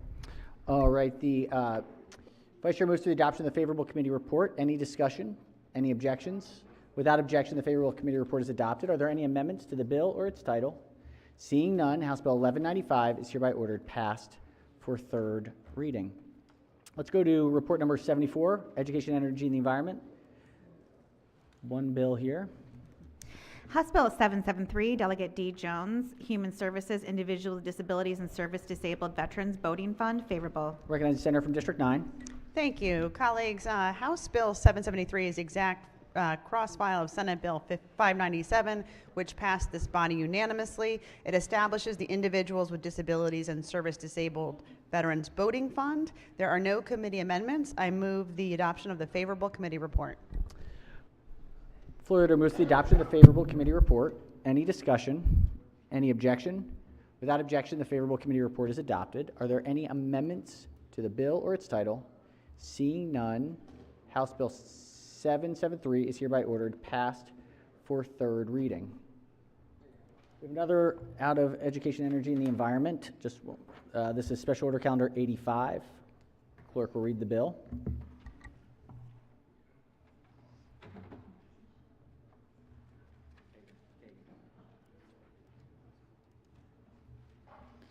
House Bill 434, Delegate Atterbury, Persons Providing Lobbyist Compensation, Statement of Political Contributions, Exemption for Nonprofits. Questions on the adoption of the favorable report. All right. House Bill 434 is on, question is on the adoption of the favorable report. Any discussion? Any objections? Without objection, the favorable committee report is adopted. Are there any amendments to the bill or its title? Seeing none, House Bill 434 is hereby ordered passed for third reading. Let's go to judicial proceedings. We'll go to report number 47. Clerk will read the first bill. House Bill 139, Delegate Charcudian, Landlord and Tenant Notice of Utility Bills and Residential Leases, Gas and Electric Services, favorable with two amendments. Oh, yes, recognize the senator from Montgomery County as the floor leader. Thank you, Mr. President. This bill extends statutory provisions requiring a landlord to provide certain notice and documentation to a tenant that is required to make payments to the landlord for specified utility services to be applicable to gas and electric services, and expands the type of documentation that may be provided to meet the requirement. The bill is amended, is identical to the cross-file as amended by the House, which passed this body unanimously. The amendments, number one, is technical, and number two requires a landlord with 5 or fewer dwelling units to provide a copy of a utility bill to a tenant, and requires landlords with 6 or more dwelling units prior to the beginning of the lease and each term thereafter to provide a notice of the total utility costs of the prior year billed to the landlord. These amendments also passed the committee unanimously of the members present. Move to adopt the amendments and the favorable committee report. All right, Senator moves to the adoption of the two committee amendments and the favorable committee report. On the amendments, any discussion? Any objections? Without objection, the two committee amendments are adopted. Question now is on the amended report. Any discussion? Any objections? Without objection, the amended report is adopted. Are there any further amendments to the bill or its title? Seeing none, House Bill 139 is hereby ordered passed for third reading. Clerk will read the next bill. House Bill 195, Delegate Guyton, Public Safety Missing Persons Purple Alert Program, favorable. Purple Alert. Recognize the senator from District 4. Thank you, Mr. President. House Bill 195 provides or requires the Department of State Police to establish a Purple Alert program to provide a system for rapid dissemination of information to assist in the locating of missing persons. Among those requirements, the state police must, 1, adopt guidelines to develop procedures for issuing a Purple Alert for a missing person. 2, provide specified training and assistance to local law enforcement agencies. And 3, consult with the State Highway Administration and the Maryland State Police or the Maryland State Department of Education as specified. The bill also establishes a notification requirement for a caregiver or a person filing a report regarding a missing person. There are no committee amendments. Mr. President, I move the favorable committee report. All right, Senator moves to the adoption of the favorable committee report. Any discussion? Any objections? Without recognizing the senator from District 29 on the report. If I could ask the floor leader a question. Will the floor leader yield for a question? Senator may proceed. I see this deals with missing persons. Correct. I'm just curious, how does it deal with missing persons in the water? In the water? Correct. I'm not sure that was a part of the discussion. How about in a rural area?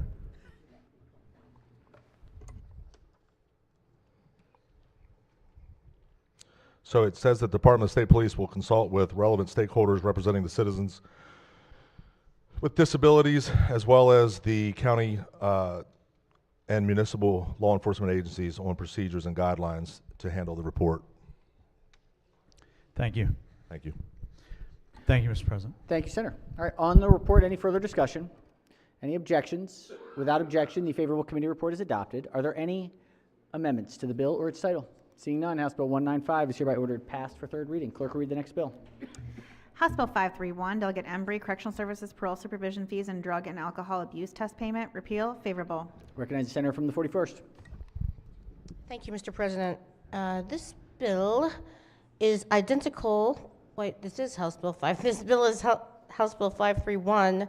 It repeals the requirement for the Parole Commission to assess a monthly $50 fee as a condition of supervision for each individual on parole and supervised by the Division of Parole and Probation, and authorization for the division to require an individual on parole and supervised by the division to pay for drug and alcohol abuse testing ordered by the commission. There are no committee amendments. The bill passed unanimously. I would move the adoption of the favorable committee report. Thank you. All right, Senator moves to the adoption of the favorable committee report. Any discussion? Any objections? Without objection, the favorable committee report is adopted. Are there any amendments to the bill or its title? Seeing none, House Bill 531 is hereby ordered passed for third reading. Clerk, read the next bill. House Bill 598, Delegate Boafo, Discrimination, Military Status, Prohibition, favorable. Recognizing the chair of the committee. Thank you, Mr. President. This bill generally prohibits discrimination based on an individual's military status in regard to housing and employment. There are no committee amendments. Move for the adoption of the favorable committee report. All right, the chair moves for the adoption of the favorable committee report. Any discussion? Any objections? Without objection, the favorable committee report is adopted. Are there any amendments to the bill or its title? Seeing none, House Bill 598 is hereby ordered passed for third reading. Clerk will read the next bill. House Bill 1397, Delegate Simmons, Human Relations, Discrimination, Protected Characteristics, favorable. Recognize the vice chair of the committee. Thank you, Mr. President. This bill alters numerous statutory provisions that prohibit discrimination based on certain protected characteristics, including sexual orientation, gender identity, race, religious beliefs, marital status, and disability. The bill also replaces references of gender to sex in multiple statutes, and among other provisions, makes related changes within the criminal law article. Mr. President, there are no amendments. This bill passed unanimously through JPR and the Finance Committees among those who were present. I move the favorable committee report. All right, the senator moves to the adoption of the favorable committee report. Any discussion? Any objections? Without objection, the favorable committee report is adopted. Are there any amendments to the bill or its title? Seeing none, House Bill 1397 is hereby ordered passed for third reading. Let's go to Judicial Proceedings Calendar number 48. These are Senate bills. Clerk will read the first bill. Senate Bill 590, Senator Lamb, Human Relations, Discrimination, Protected Characteristics, Equal Opportunity for All Marylanders Act, favorable with one amendment. Are these the cross files? That is. All right, Senator moves the adoption of the one amendment in the favorable committee report. Any discussion? Any objections? Without objection, the one committee amendment is adopted. Question now is on the amendment report. Any discussion? Any objections? Without objection, the favorable committee report is adopted. Are there any amendments to the bill or its title? Seeing none, Senate Bill 590 is hereby ordered printed for the third reading. Clerk, read the next bill. Senate Bill 817, Senator Ellis, Public Safety, Missing Person with Cognitive Impairment, Purple Alert Program, favorable with two amendments. Recognize the chair of the committee. Oh no, this is the probably senator from District 4. Is this the? My apologies, Mr. President. SB 817 is exactly the same as House Bill 195 that we just heard, dealing with the missing persons system for those with caregivers, developmental disabilities, intellectual disabilities, Senator There are two committee amendments. One is technical. The second conforms the bill to the House cross file, which you just heard. Mr. President, I move the adoption of the two committee amendments and the favorable committee report. Thank you, Senator. Senator moves through the adoption of the two committee amendments, the favorable committee report. Any discussion on the amendments? Any objection? Without objection, the two committee amendments are adopted. Question now on the amended report. Any discussion?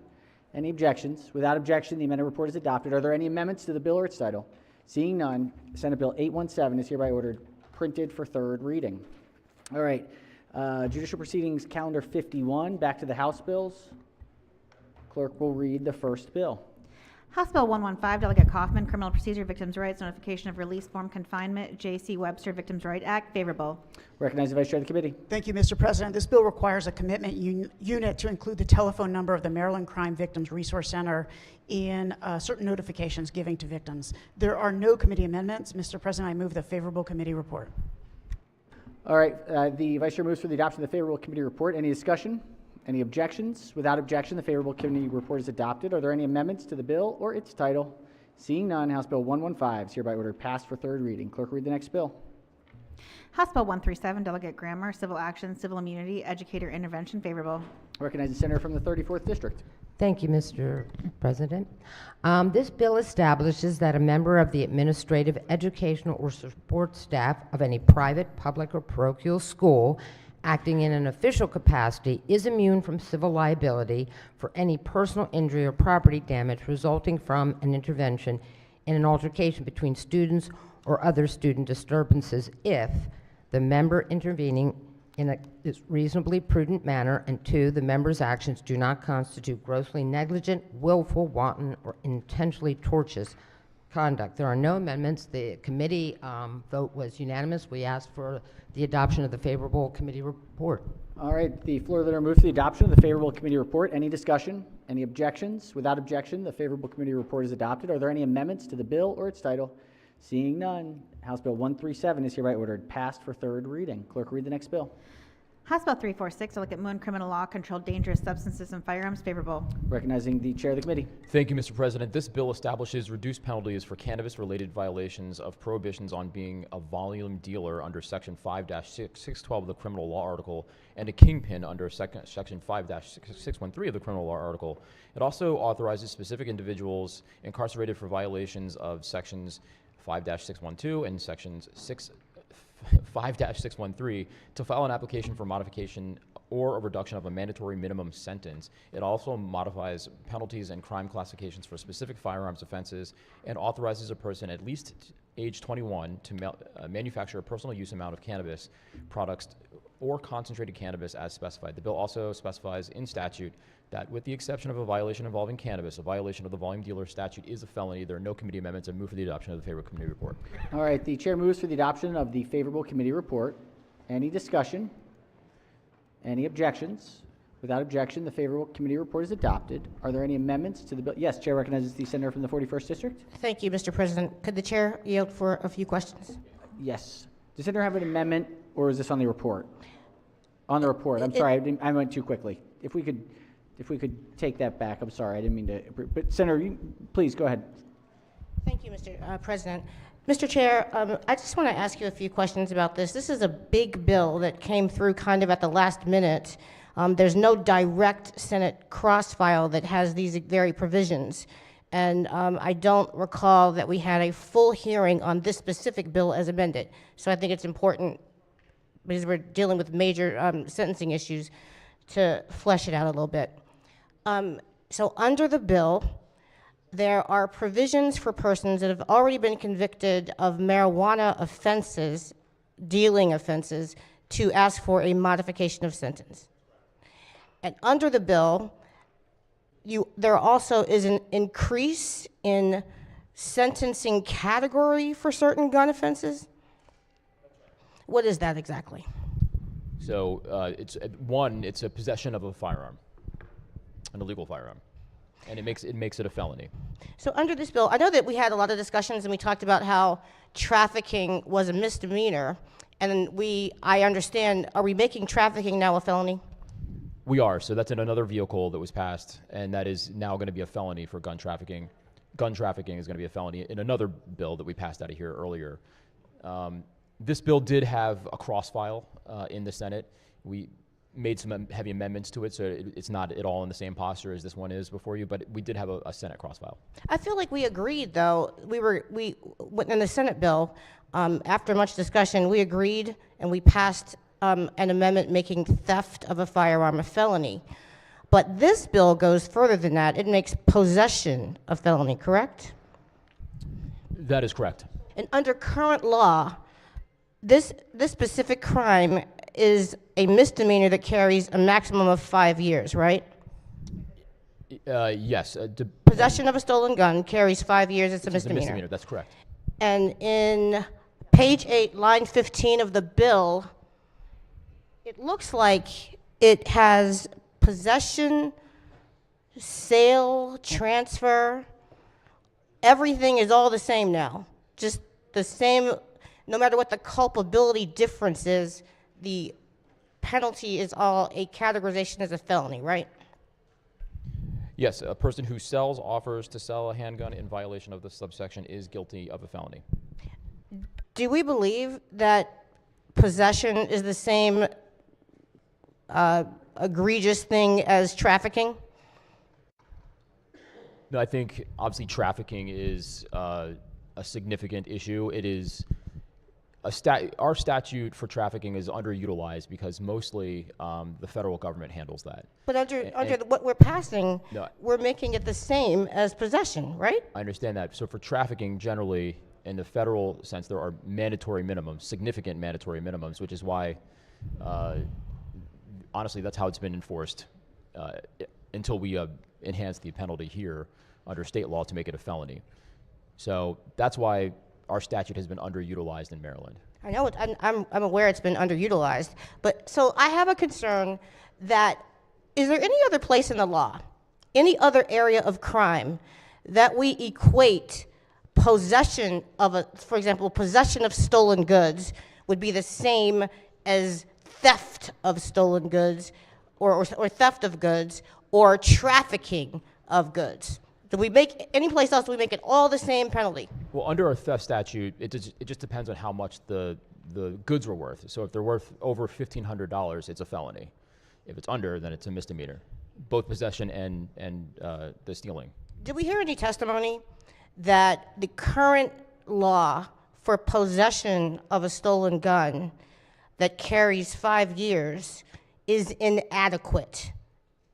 And if so, how is it inadequate? What is the rationale for changing it from a misdemeanor to a felony? I think we heard at the beginning of the year, we had briefings on kind of the public health aspect of gun violence and the proliferation of illegal firearms. And so that is consistent with what we have heard through testimony, not on this bill, but several other bills, that there are just too many illegal firearms on the streets. And so as a tool to dissuade that type of activity, this is another element that we can be used to stave off the proliferation of illegal firearms in our communities. I agree. Nobody wants to stand here and argue or debate in favor of anything to do with an illegal gun. I certainly don't want to. But in our effort to try to crack down on illegal activity in guns, we did the right thing. We said trafficking, as far as it's ridiculous that trafficking was ever a misdemeanor, but we said that's a felony. And now we say sale is a felony, transfer is a felony. But we're going to say possession, we're going to equate possession, knowing what we know about the impact of a felony conviction. And if you don't mind, I want to share something with you, why I'm bringing this up. So just before this legislative session, I had a case in court of a grandmother. The grandmother who had never had a criminal conviction or charge in her entire life. Working, retired, had a visitor relative from Virginia, a young person in her family, let him come and stay there for 4 days. 4 days. Unbeknownst to her, he had illegal guns and the police were tracking him. And so there came a raid on the grandmother's house, and in a closet, in a knapsack, in a room that the visitor stayed when he was there for the 4 days, 2 illegal guns were found. And guess what? It was just a misdemeanor, but it was 2 guns, and they were misdemeanor. And guess what? The grandma was arrested and held without bail. And even when she went to court for a modification of the bail, it prevailed, continued to be held without bail. And the thought is, oh, well, it'll all work out eventually when the case comes. But when the case comes, that's usually months and months down the road. Meanwhile, the grandmother is ripped from her life for something she didn't do, had no knowledge of, because some guns were in her house that had nothing to do with her. And so I'm deeply concerned about the impact of saying that possession of a stolen gun is a felony to the same extent sale or trafficking is. And so I would like to special order the bill. I'd like to offer an amendment, but I don't have it now. I would like to special order the bill until the next session. I think we can make this bill better. And you know, there's some good provisions of the bill, but not this part. No, I appreciate that, and the story is compelling. Under this bill as drafted, you have to know that it's a stolen firearm. So under that fact pattern, she would not have been prosecuted for this because she didn't know that it was an illegal firearm. And so it's a compelling argument, but not applicable under the way that this is drafted. But that's months down the road. That's what I'm saying. At the beginning of a case, we don't know what people know or don't know. All I know is this particular person was locked up for the first time in her life, in her 60s, and should not have been. And the court's thought processes, it'll be worked out at the trial. And so I am here telling you that for decades now, we have grappled with the idea of what the impact of a felony conviction is on a person. And so forget the grandmother, all of these guns all over the street. We already know the scenario. 6 young people in a car. There's a stolen gun in the car. All of them, the ones who knew and didn't know, all arrested and have the stigma of a felony. And so at the beginning of a case, because it's charged as a felony, they're not going to get any opportunity to be released because they hold people for guns, especially when it's a felony gun charge. So what is the rationale for moving possession from a misdemeanor to a felony? What is it that we hope to accomplish other than destroying lives of people that might get caught up in this? No, I mean, this is, again, you asked where else in the law, and this is parallel to the theft statute in terms of vice misdemeanor, $1,500 or below. It was a misdemeanor and above is a felony. So this is actually parallel and consistent with what we do in our theft statute. In the instance of the grandmother, well, possession of stolen guns. Senator, we're going to ask and answer possession one of at a stolen time. goods, though, is not. Senator, the chair had the floor. It depends on the amount of stolen goods. If it's over $1,500, it's a felony. It just depends on the amount, how much it's worth. I got you. Anyway, I'm going to ask to special order the bill for an amendment. I think that this is a terrible step, and I'll tell you, you know, I don't feel like going on a soapbox because everybody here has heard these arguments now forever.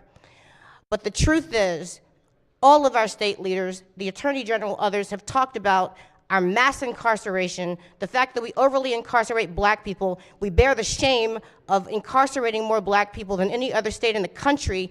And so here we are, we have a misdemeanor that carries 5 years. We can't argue or explain why that isn't adequate. We didn't hear that it's not adequate, but we want to turn it into a felony to label somebody as a felon for the rest of their life, destroying all opportunities they might ever have.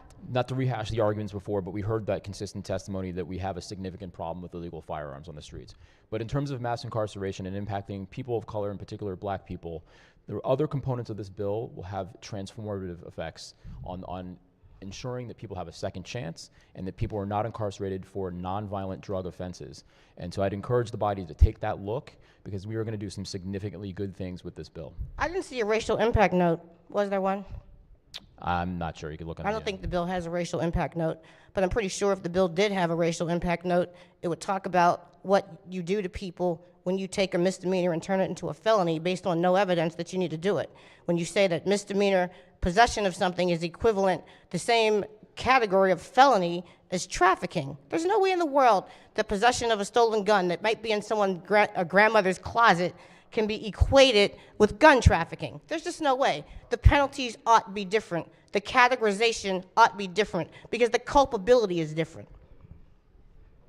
So again, I'm going to ask the special order the bill to the next session. All right, the senator has an amendment. It's still on second reader, correct? It's on second reader. It's a House bill. I'd like to move it to third reading, and it's subject to amendment on third reader. So I'd resist it, but I'm open to entertaining an amendment when it comes to it. But I'd like to move this bill forward to third reader. All right, so the senator objects to the special order. Question is on the special order. It's on second reader, so amendments can go on third reader. All in favor of the special order, say aye. Opposed, nay. Noes have it. The motion fails. Are there any? Question remains on the adoption of the favorable report. Yes, recognizing the senator from the 26th. I'm sorry, can we have a roll call on that, please? On the special order, it's already passed, but if we have another separate order. All right, I think there will be other additional amendments. So the questions on the report, any further discussion of the report, any objections to the report? Without objection, the favorable report is adopted. Are there any amendments to the bill or its title? Seeing none, House Bill 1227 is hereby ordered passed for third reading. Clerk will read the next bill. House Bill 1227, Delegate Holmes, Condominiums, Mandatory Insurance Coverage, Detached Units, favorable with 2 amendments. Recognize the senator from the 25th District as the floor leader. Thank you, Mr. President. This bill alters the types of elements and units for which a council of unit owners is required to maintain certain property insurance. It requires the council of unit owners to notify owners of detached units within a condominium of any coverage obligations or changes, and limits instances when an owner of an detached unit within a condominium is required to carry homeowners insurance on the entirety of the unit. This bill has 2 amendments. Amendment number 1 is technical. Amendment number 2 authorizes the council of unit owners to carry homeowners insurance on the entirety of all units located within a condominium composed of detached units. I move for an adoption of a favorable report. All right, the floor leader moves to the adoption of the 2 committee amendments and the favorable committee report. On the amendments, any discussion? Any objections? Without objection, the 2 committee amendments are adopted. Question now is on the amended report. Any discussion? Any objections? Oh, I'm sorry. Yes, recognizing the, has an amendment? Are we on the report? On the report. On the report. Yes. Just a very quick comment. I just want to appreciate the bill sponsor. I know you have the bill in the House, in the Senate here, and the delegate that put this bill in to correct something that we did last year that probably got a lot of us phone calls with respect to where condominium associations had to move with insurance based on something that might not have adequately been mentioned correctly. So this is a good corrective bill. I appreciate the efforts of getting this forward. Excellent. All right. Any further discussion on the report? Without objection, the favorable report as amended is adopted. Are there any further amendments to the bill or its title? Seeing none, House Bill 1227 is hereby ordered passed for third reading. Clerk will read the next bill. House Bill 1258, Delegate Embry, Estates and Trusts, Estate Administration, Publication of Notice, favorable. Recognize the senator from the 42nd District. Thank you, Mr. President. This bill requires the Register of Wills of each county and Baltimore City to coordinate to establish and maintain a centralized website for use by all registers of wills in the state to publish notices as required under the Estates and Trusts article. The bill requires publication of notices on the centralized website instead of publication in a newspaper of general circulation in the appropriate county or counties. Specifically, notices of appointment of a personal representative of an estate, notices of judicial probation of an estate, notices of appointment of a foreign personal representative and estate information, and notices of a meeting for distribution of the net estate by the court. There was no opposition to this bill. The vote was unanimous in the House Judiciary Committee, on the House floor, in JPR. I hereby move the adoption of the favorable committee report. All right, Senator moves to the adoption of the favorable committee report. Any discussion of the report? Any objections to the report? Without objection, the favorable committee report is adopted. Are there any amendments to the bill or its title? Seeing none, House Bill 1258 is hereby ordered passed for third reading. All right, let's go to report number 52. These, I suppose, are cross files of things we've hopefully already done. Clerk will read the first bill. Senate Bill 728, Senator Carter, Correctional Services, Parole Supervision and Fees, Drug and Alcohol Abuse Test Payment, repeal, favorable. Recognizing the bill sponsor. Thank you. Mr. President, the bill is identical to House Bill 531, which we just passed for second reader shortly ago. It simply repeals a requirement for the Parole Commission to assess a $50 fee as a condition of supervision, and also make sure that that fee is not attributed to a person for simple drug and alcohol testing, which is ordered. There are no committee amendments. I'd move the favorable committee report. Senator moves for the adoption of the favorable committee report. Any discussion? Any objections? Without objection, the favorable committee report is adopted. Are there any amendments to the bill or its title? Seeing none, Senate Bill 728 is hereby ordered printed for third reading. Clerk, read the next bill. Senate Bill 1015, Senator Charles, condominiums, mandatory insurance coverage, detached units, favorable with 2 amendments. Recognize the senator from the 25th. Thank you, Mr. President. This bill alters the types of elements and units for which a council of unit owners is required to maintain certain property insurance in limited instances when the owner of a detached unit. Senator, is this the same bill? I'm sorry. Is it the same one? Same bill, but just the Senate version. Move the 2 amendments in the favorable committee report? Yes, sir. All right, on the amendments, any discussion? Any objection? Let's pick up some speed. Two committee amendments are adopted. Question now is on the amendment report. Any discussion? Any objections? Without objection, the amendment report is adopted. Are there any further amendments to the bill or its title? Seeing none, Senate Bill 1015 is hereby ordered printed for third reading. Let's go to report number 53, House Bills out of judicial proceedings. Clerk, read the first bill. House Bill 193, Delegate Lehman, Anne Arundel County speed limit established, favorable. Recognizing the senator from the 44th. Thank you, Mr. President. This bill authorizes Anne Arundel County and its municipalities within the county to decrease the maximum speed limit to no less than 15 miles per hour on a highway after the performance of an engineering and traffic investigation.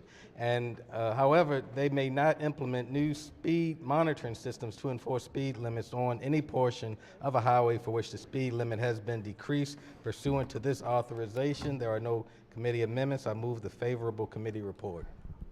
All right, senator moves for the adoption of the favorable committee report. Any discussion? Any objections? Without objection, the favorable committee report is adopted. Are there any amendments to the bill or its title? Seeing none, House Bill 193 is hereby ordered passed for third reading. Clerk, read the next bill. House Bill 690, Charles County Delegation, Charles County Adult Protective Services Review Board membership, favorable. Charles County. Recognize senator from the 34th. Thank you, Mr. President. This bill, it's a local bill, alters the membership requirements for the Adult Public Guardianship Review Board in Charles County by authorizing the appointment of a physician's assistant or nurse practitioner in the field of psychiatry to serve on the board instead of a psychiatrist. There are no amendments. It received a unanimous committee vote, and we move favorable on the committee report.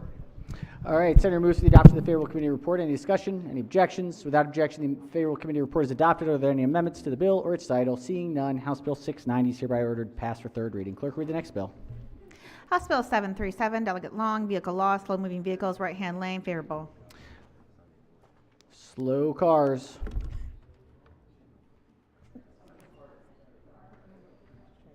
Recognize the senator from the 41st. Thank you, Mr. President.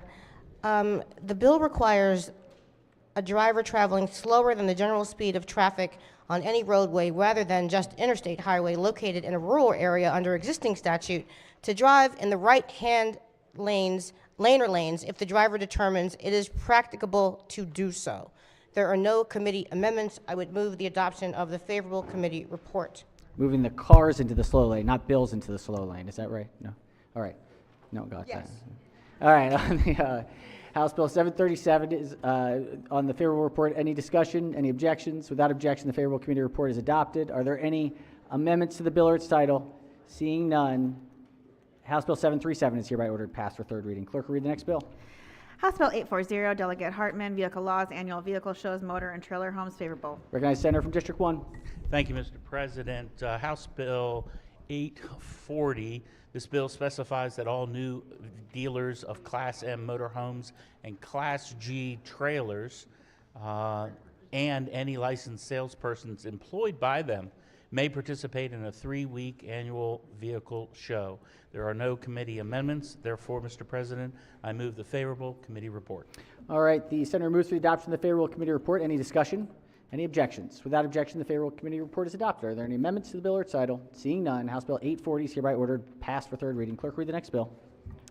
House Bill 1065, Delegate Clippinger, Public Safety Maryland Entertainment District Security Grant Program, favorable. I recognize the chair of the committee. Thank you, Mr. President. House Bill 1065 is the direct cross-file for Senate Bill 744, which passed this JPR and the floor unanimously. Move for the adoption of the favorable committee report. Senator moves for the adoption of the Fair Will Committee report. Any discussion? Any objections? Without objection, the Fair Will Committee report is adopted. Are there any amendments to the bill or its title? Seeing none, House Bill 1065 is hereby ordered passed for third reading. Can we ring the bells, Madam Secretary? All right, we have another conference committee report that has come in. SB1. Clerk will read the bill. Senate Bill 1, Senator Augustine, Electricity and Gas, Retail Supply Regulation, Consumer Protection, Conference Committee report. Let's hear from the chair of the conference committee report on the conference report. All right, thank you, Mr. President. The bill generally establishes a licensing scheme for energy salespersons and vendors and updates regulatory processes for retail energy suppliers.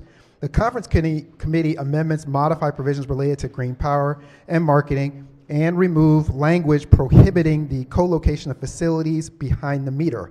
The amendment also requires the Public Service Commission to study and make recommendations on co-location and to submit a report by December 15th, 2024.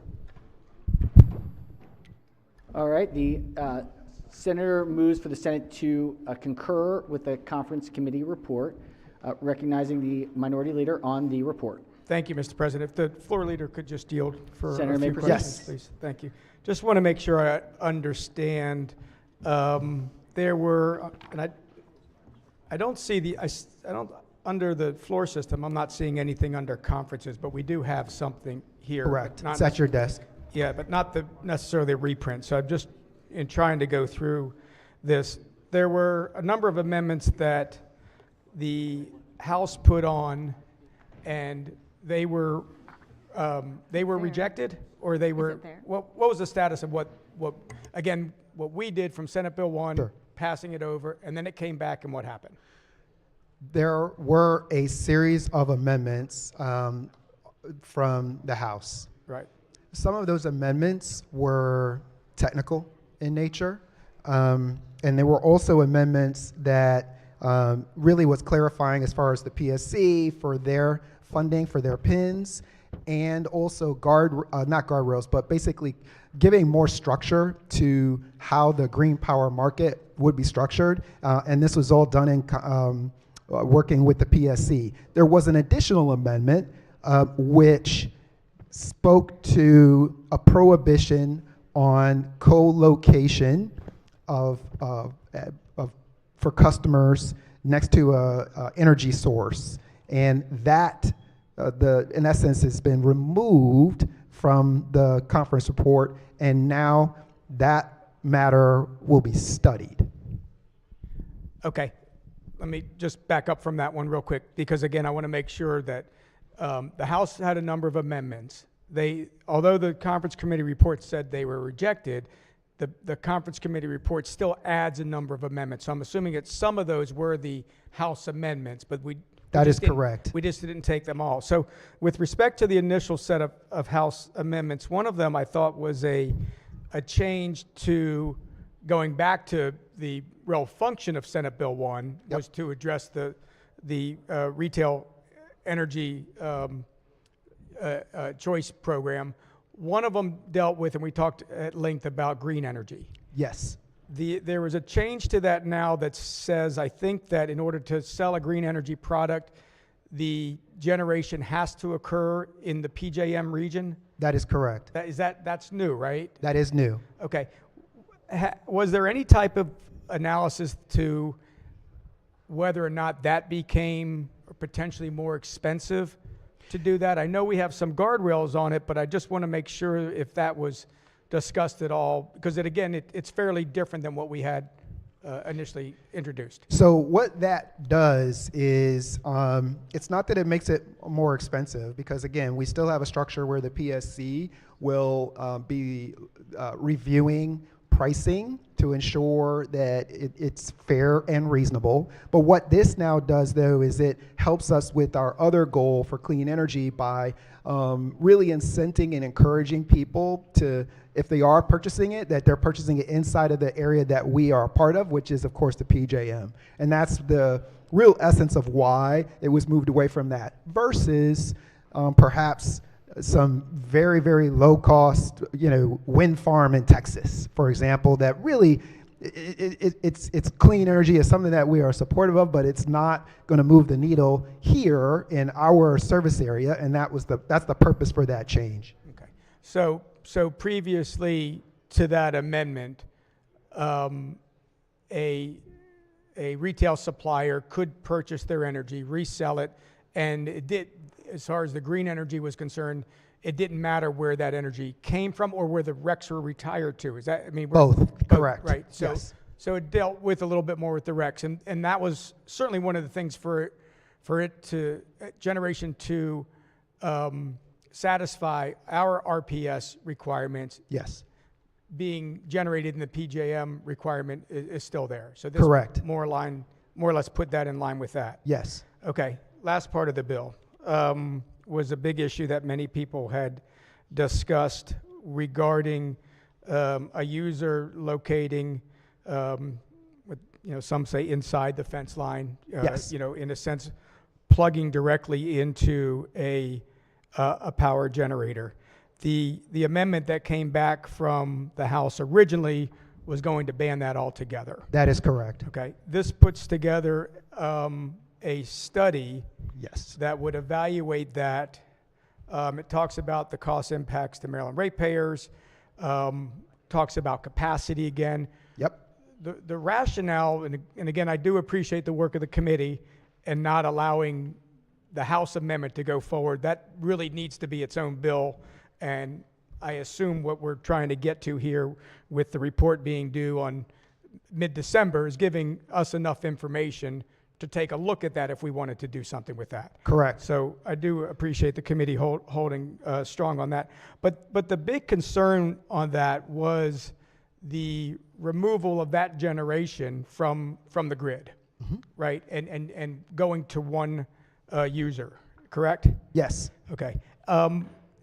Does the and while that may be fine or not sure where we are with that, I think it brings up the issue of overall generation in the state of Maryland, and the fact that we are a net importer of energy. Yes. We have this problem already. We do.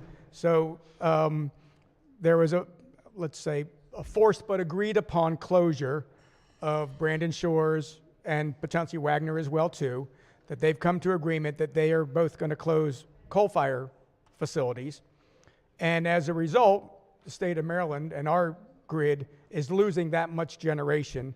And now we have to go elsewhere to retrieve that or to replace that essentially, right? That's correct. And so in doing that, we're now looking at a nuclear facility at Peach Bottom up in Pennsylvania. That's the source. Having to bring transmission lines down to Maryland at a cost of $800 million is the number that's been floated around.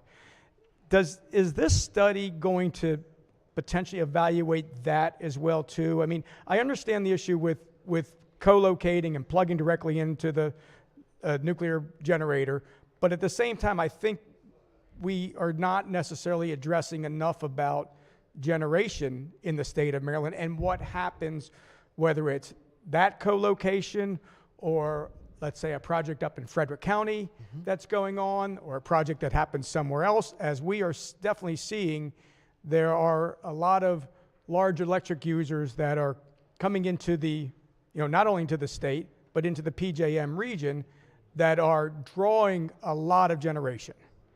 And are we looking at that also within this study? Senator, this study is focused on co-location, but I will say that I do share your concern. I'm sure you know that. I do share your concern about the supply of energy that we have, and we have been talking with PJM about that matter as something that's important. They have also done some initial study work on co-location and on some of the demand that is out there. So while this is really focused in getting more of that local perspective, because it's at the PSC level on co-location and how that might impact us, there still remains, as you well understand and know, that the PJM has broad responsibility for our grid reliability, and they have been working on this and remains something that they're concentrating on, but we surely are very focused on it too. Right. Okay, and I do see that obviously, the study is being performed by the PSC. It does take into consideration planning for PJM as well too. Just real quickly, I know I'm a victim of having I thought an excellent bill that got shot down in the House for a $250,000 fiscal note just to do a study. Does this bill require, in a sense, can PSC perform this study without a financial impact, did they state? I don't have that information as to whether or not they can do that, but what I will share with you is that through SB 1, we gave flexibility to the PSC as it pertains to staff members so that they should be in a better position to be able to support that kind of activity. Okay, it's obviously a big study. I mean, I think it's something that is important when you're looking at whether or not a user is paying the transmission and distribution costs or not, because that's really what ends up happening if they do direct plug-in, from behind the fence or inside the fence. So it's a little bit concerning just to make sure that when we put language like this in, that didn't come necessarily from a committee amendment, but more so from a conference committee suggestion, is, again, are we putting PSC in a position where are they able to meet the requirements of a December 15th report? I would say this to that. I had significant conversations with PJM. They, in fact, have already issued guidance on co-location. No, actually PJM. Actually with the PJM. Because they have already issued guidance on this issue, and they are continuing to take a look at it. So PSC will absolutely be able to utilize some of the resources and the research that's already occurred at PJM to bring it down more to what's pertinent on our local level. It's actually already kind of done within the PJM. It's within our grid. So that, mashed up with the pins that we've given them additionally through SB 1, I think that they should be able to do this and give us good information so that we're in a much better place next session. Okay. Now I appreciate that, because that'd be interesting to see what PJM has determined already, again, because of what we're seeing in Pennsylvania already, where this has occurred. But again, Pennsylvania being an exporter of energy, they're in a much different position than we are, relying on other states to be able to supply energy that comes into the state. Ms. Floor Leader, thank you again for your responses and expertise on this issue. I certainly appreciate that. Mr. President, I'm wondering if this would be possible, if we could just special order this maybe till the afternoon session, just to evaluate and take one look. Again, I think there's over 9 pages of amendments that were put on that are very different than what we discussed here on the Senate floor a few weeks ago. Again, the House bill never moved, so in a sense, all we've really seen is the Senate bill go over, it come back differently, and again, with 9 pages of amendment, I would just think, could we just have a little bit of time to evaluate that? All right, Senators, move to special order the bill. Let's hear from the floor leader on the report. Thank you. I would ask that we resist that. We've actually had the amendments for the better part of a week, actually. Nothing has changed. This is actually removal of a portion of the amendments. There's been plenty of time, and obviously everybody's been visited quite a bit, so I think that all have had a chance to understand where they are in the bill. The underlying bill remains the same. This is going to save Marylanders money. Over $150 million a year, 300,000 Marylanders. That is the key of this bill, and I would just resist that. Question remains on the special order. On the special order, does Minority Leader have any before we take up the special order? No. All right. All in favor of the special order, say aye. Aye. Opposed, nay. No. Noes have it. On the conference report, as Minority Leader has a report.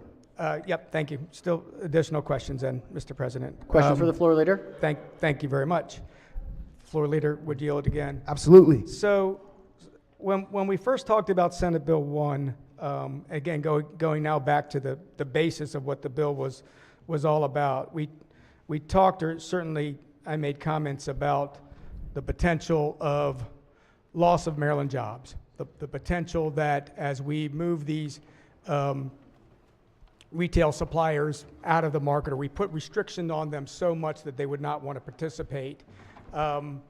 We had great concern about that. And this is just, again, strictly from the suppliers. But a few days ago, Constellation had a number of individuals outside. And they were talking about something that was a little bit different than I think we'd even discussed, really.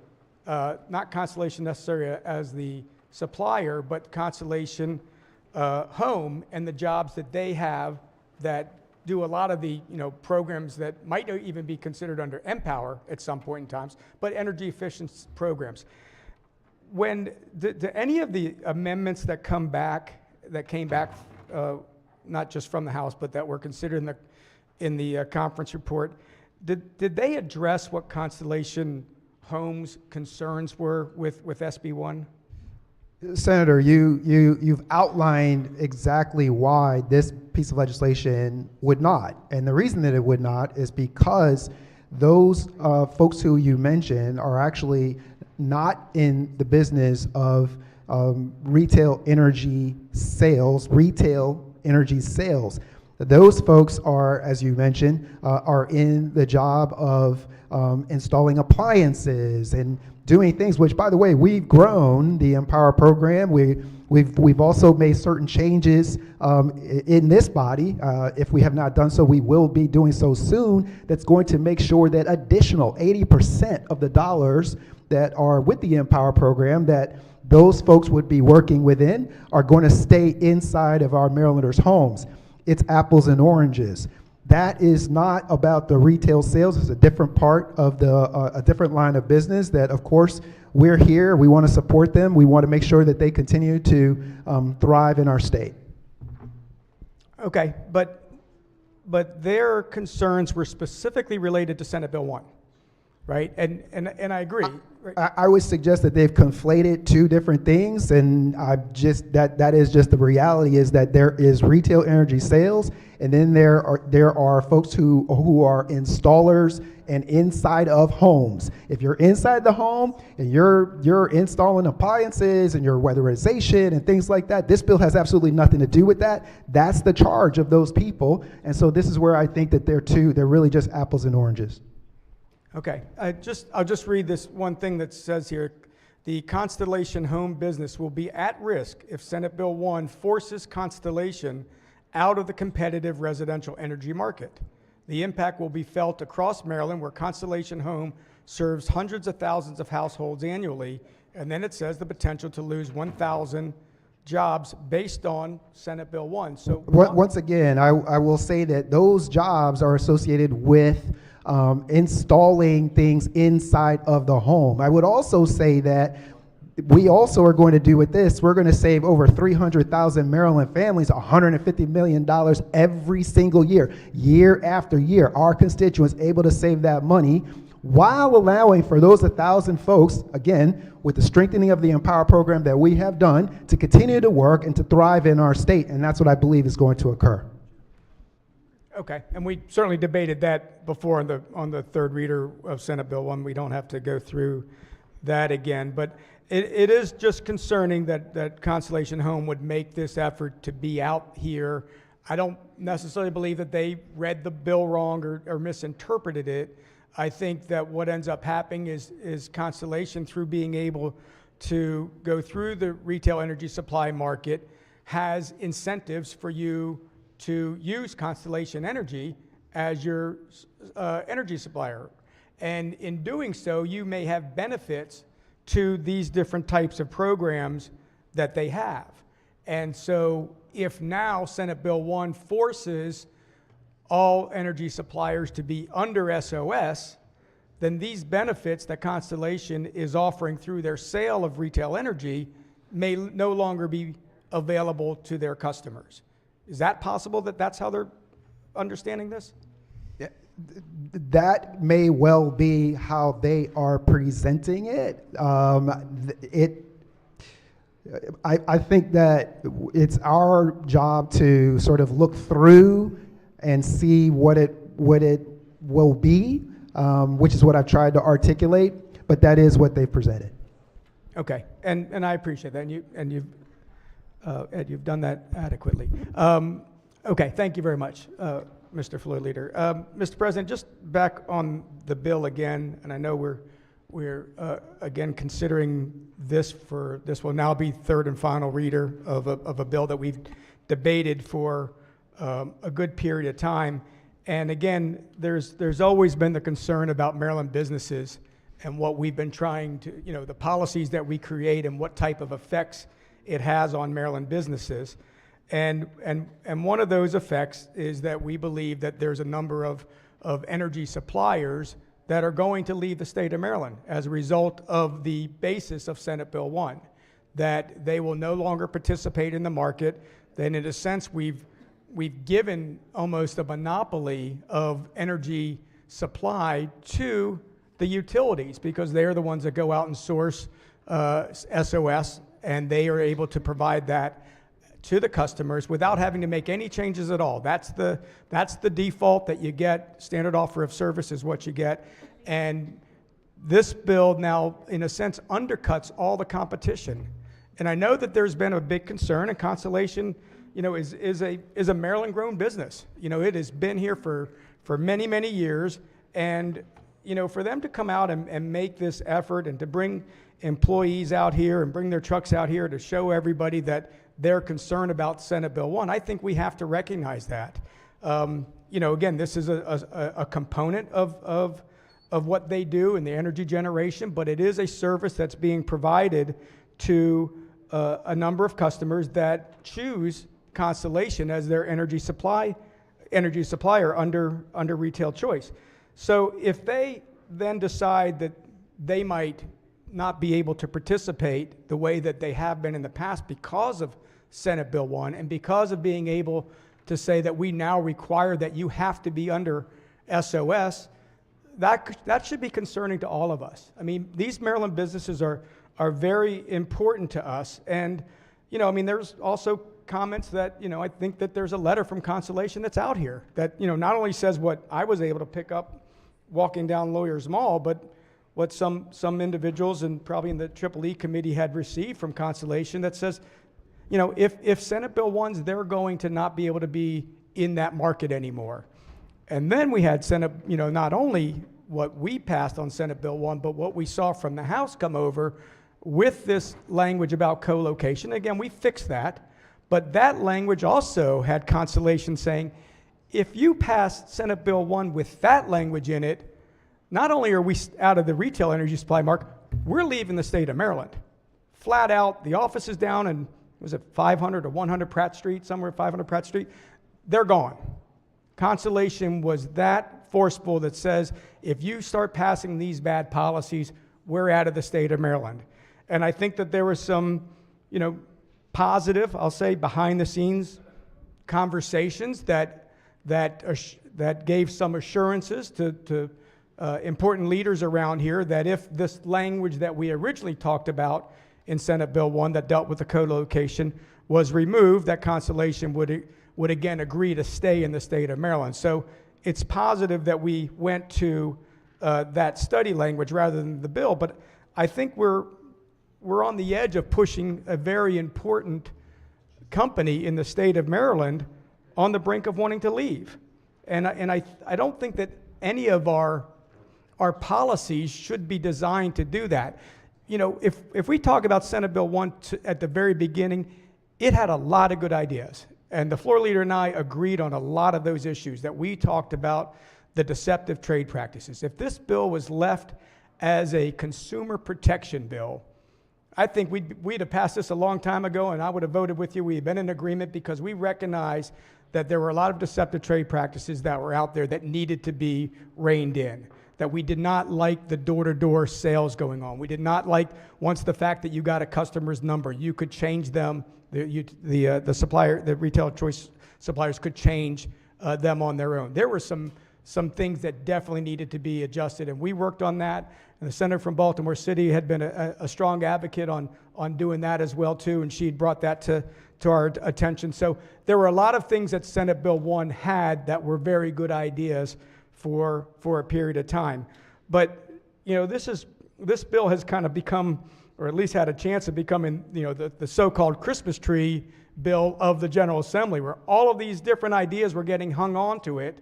And we've now taken what would have been a really positive bill and loaded it up with some things that are, in a sense, eliminating the retail energy supply market.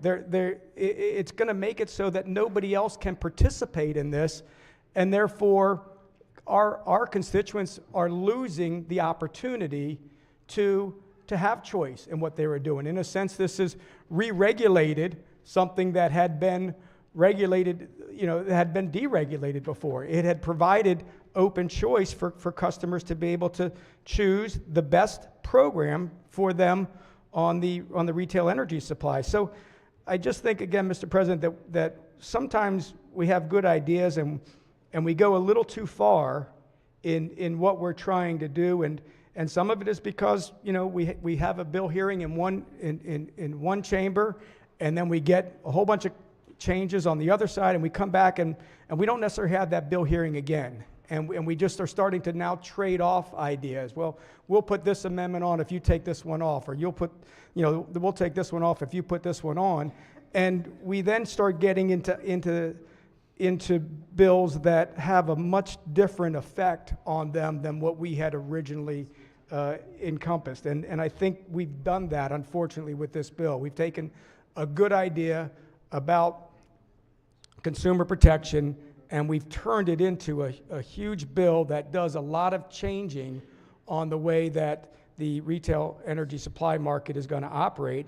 And I think, Mr. President, that these changes are not good for the state of Maryland, are not good for our customers. They were designed to be protections, but they are no longer protections. In a sense, it's going to take away this market. We've talked about a number of jobs, a number of retailers that are going to pull out of the state of Maryland because of this bill.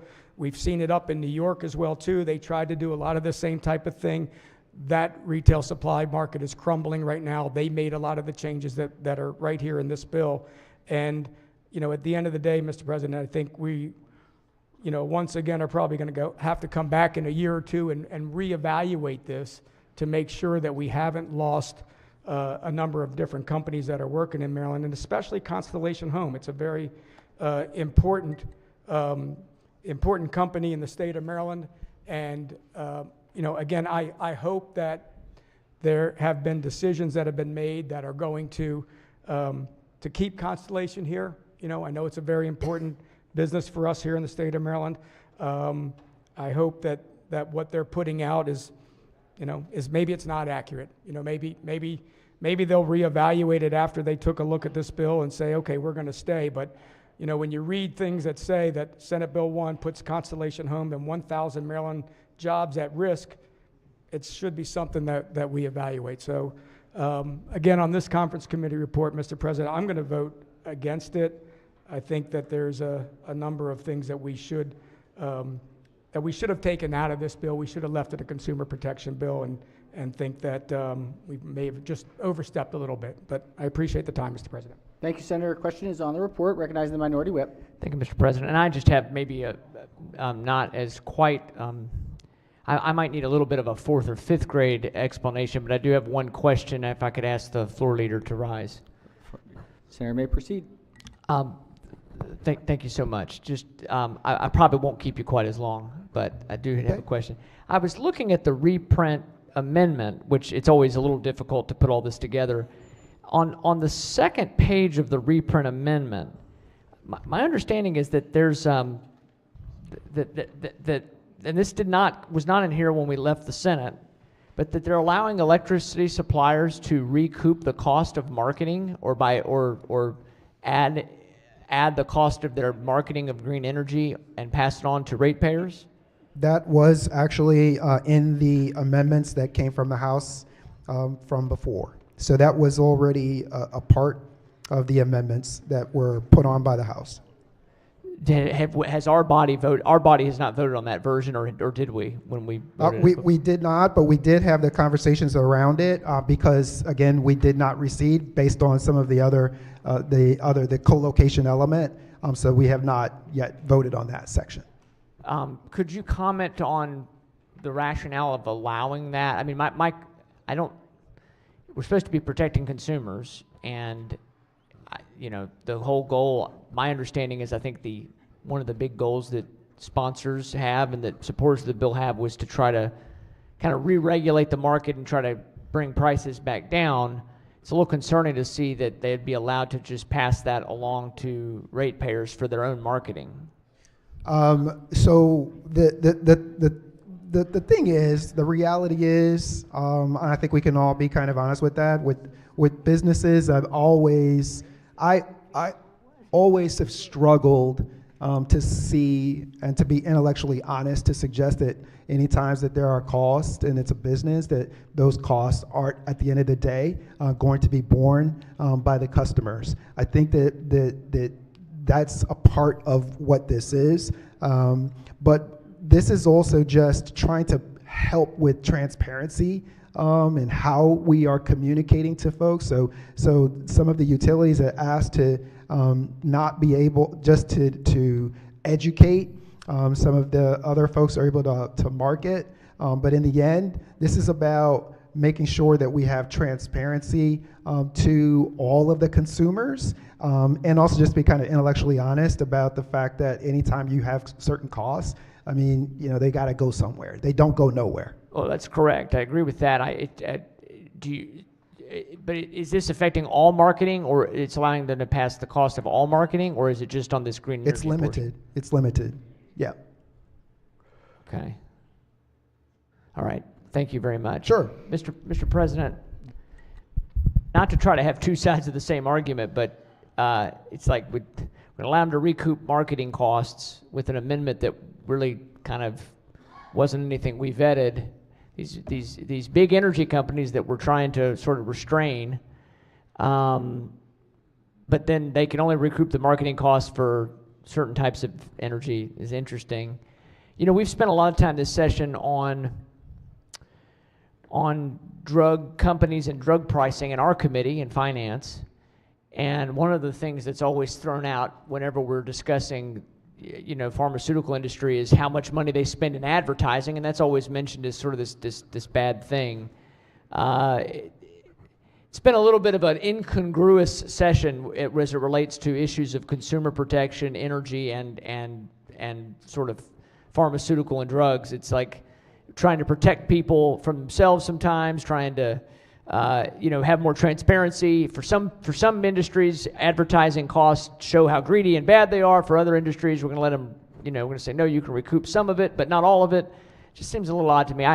This bill is a huge issue, and I know the sponsors worked very hard on it. It's very passionate about protecting ratepayers, so my comments are not really directed at him, but I feel like there's some things that, as my colleague said from the Eastern Shore, who certainly is I think, as well read on these issues as anybody in this body, this is a bill that should have perhaps been a little bit more scaled down, a little more focused on consumer protection. I do think it will hurt choice, so, Mr. President, with that, I will just say I am going to vote red on the bill. I hope we can keep working on these issues. Thanks, Thanks. All right, question is on the conference committee report. Sounds like we want to do a roll call on the conference committee report. Is that correct? All right, on the report, if there's no further discussion, green vote adopts the report, red vote rejects it. Clerk will call the roll. Mr. President? Has everyone recorded their vote? Anyone wish to change their vote? Explain their vote? If we could ring the bells, the clerk will take the call. With 30 votes in the affirmative, the conference committee report is adopted. We are now with SB1 is on third reading for final passage. Any further discussion? If not, the clerk will call the roll. Mr. President? Has everyone recorded their vote? Anyone wish to change their vote? Explain their vote? If not, the clerk will take the call. With 32 votes in the affirmative, SB1 have received a constitutional majority, is declared passed. All right, we're going to pause there. Senator from District 29. If I could go a quick vote change. And we have the form? Yes. Any? House Bill 1441 from nay to yay. 1441 yea to Yay to nay. Senator from District 4? Thank you, Mr. President. To yay. All right. Thank you, Mr. President. House Bill 1219. 1219. Yay to nay? To yay. To yes. It was just yay. I Oh, was just in the chamber. marking Didn't the get it, green. but Marking the thank green. you. Excellent. All right. Any objections? Without objection, so ordered. All right. We're going to come back at 4:45. 4:45. Let's check with the Chair of Finance. Chair of Triple E, if we're. Oh, nope. I'm sorry, Mr. President, we're coming back at what time? 4:45. 4:45. Yep. And we're going to start at 4:45. The moment we have 24 senators, we're starting at 4:45. We'll be in committee at 4:15 for concurrences. Okay. Education, Energy, and the Environment. Yes, thank you, Mr. President. We will similarly meet at 4:15 to do some concurrences, okay? 4:15. 4:15. Budget and Tax, Vice Chair? We will wait to see the chairman's come back. Okay. He's right. Senator, Chair of Judicial Proceedings.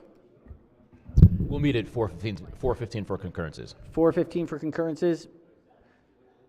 Budget and Tax.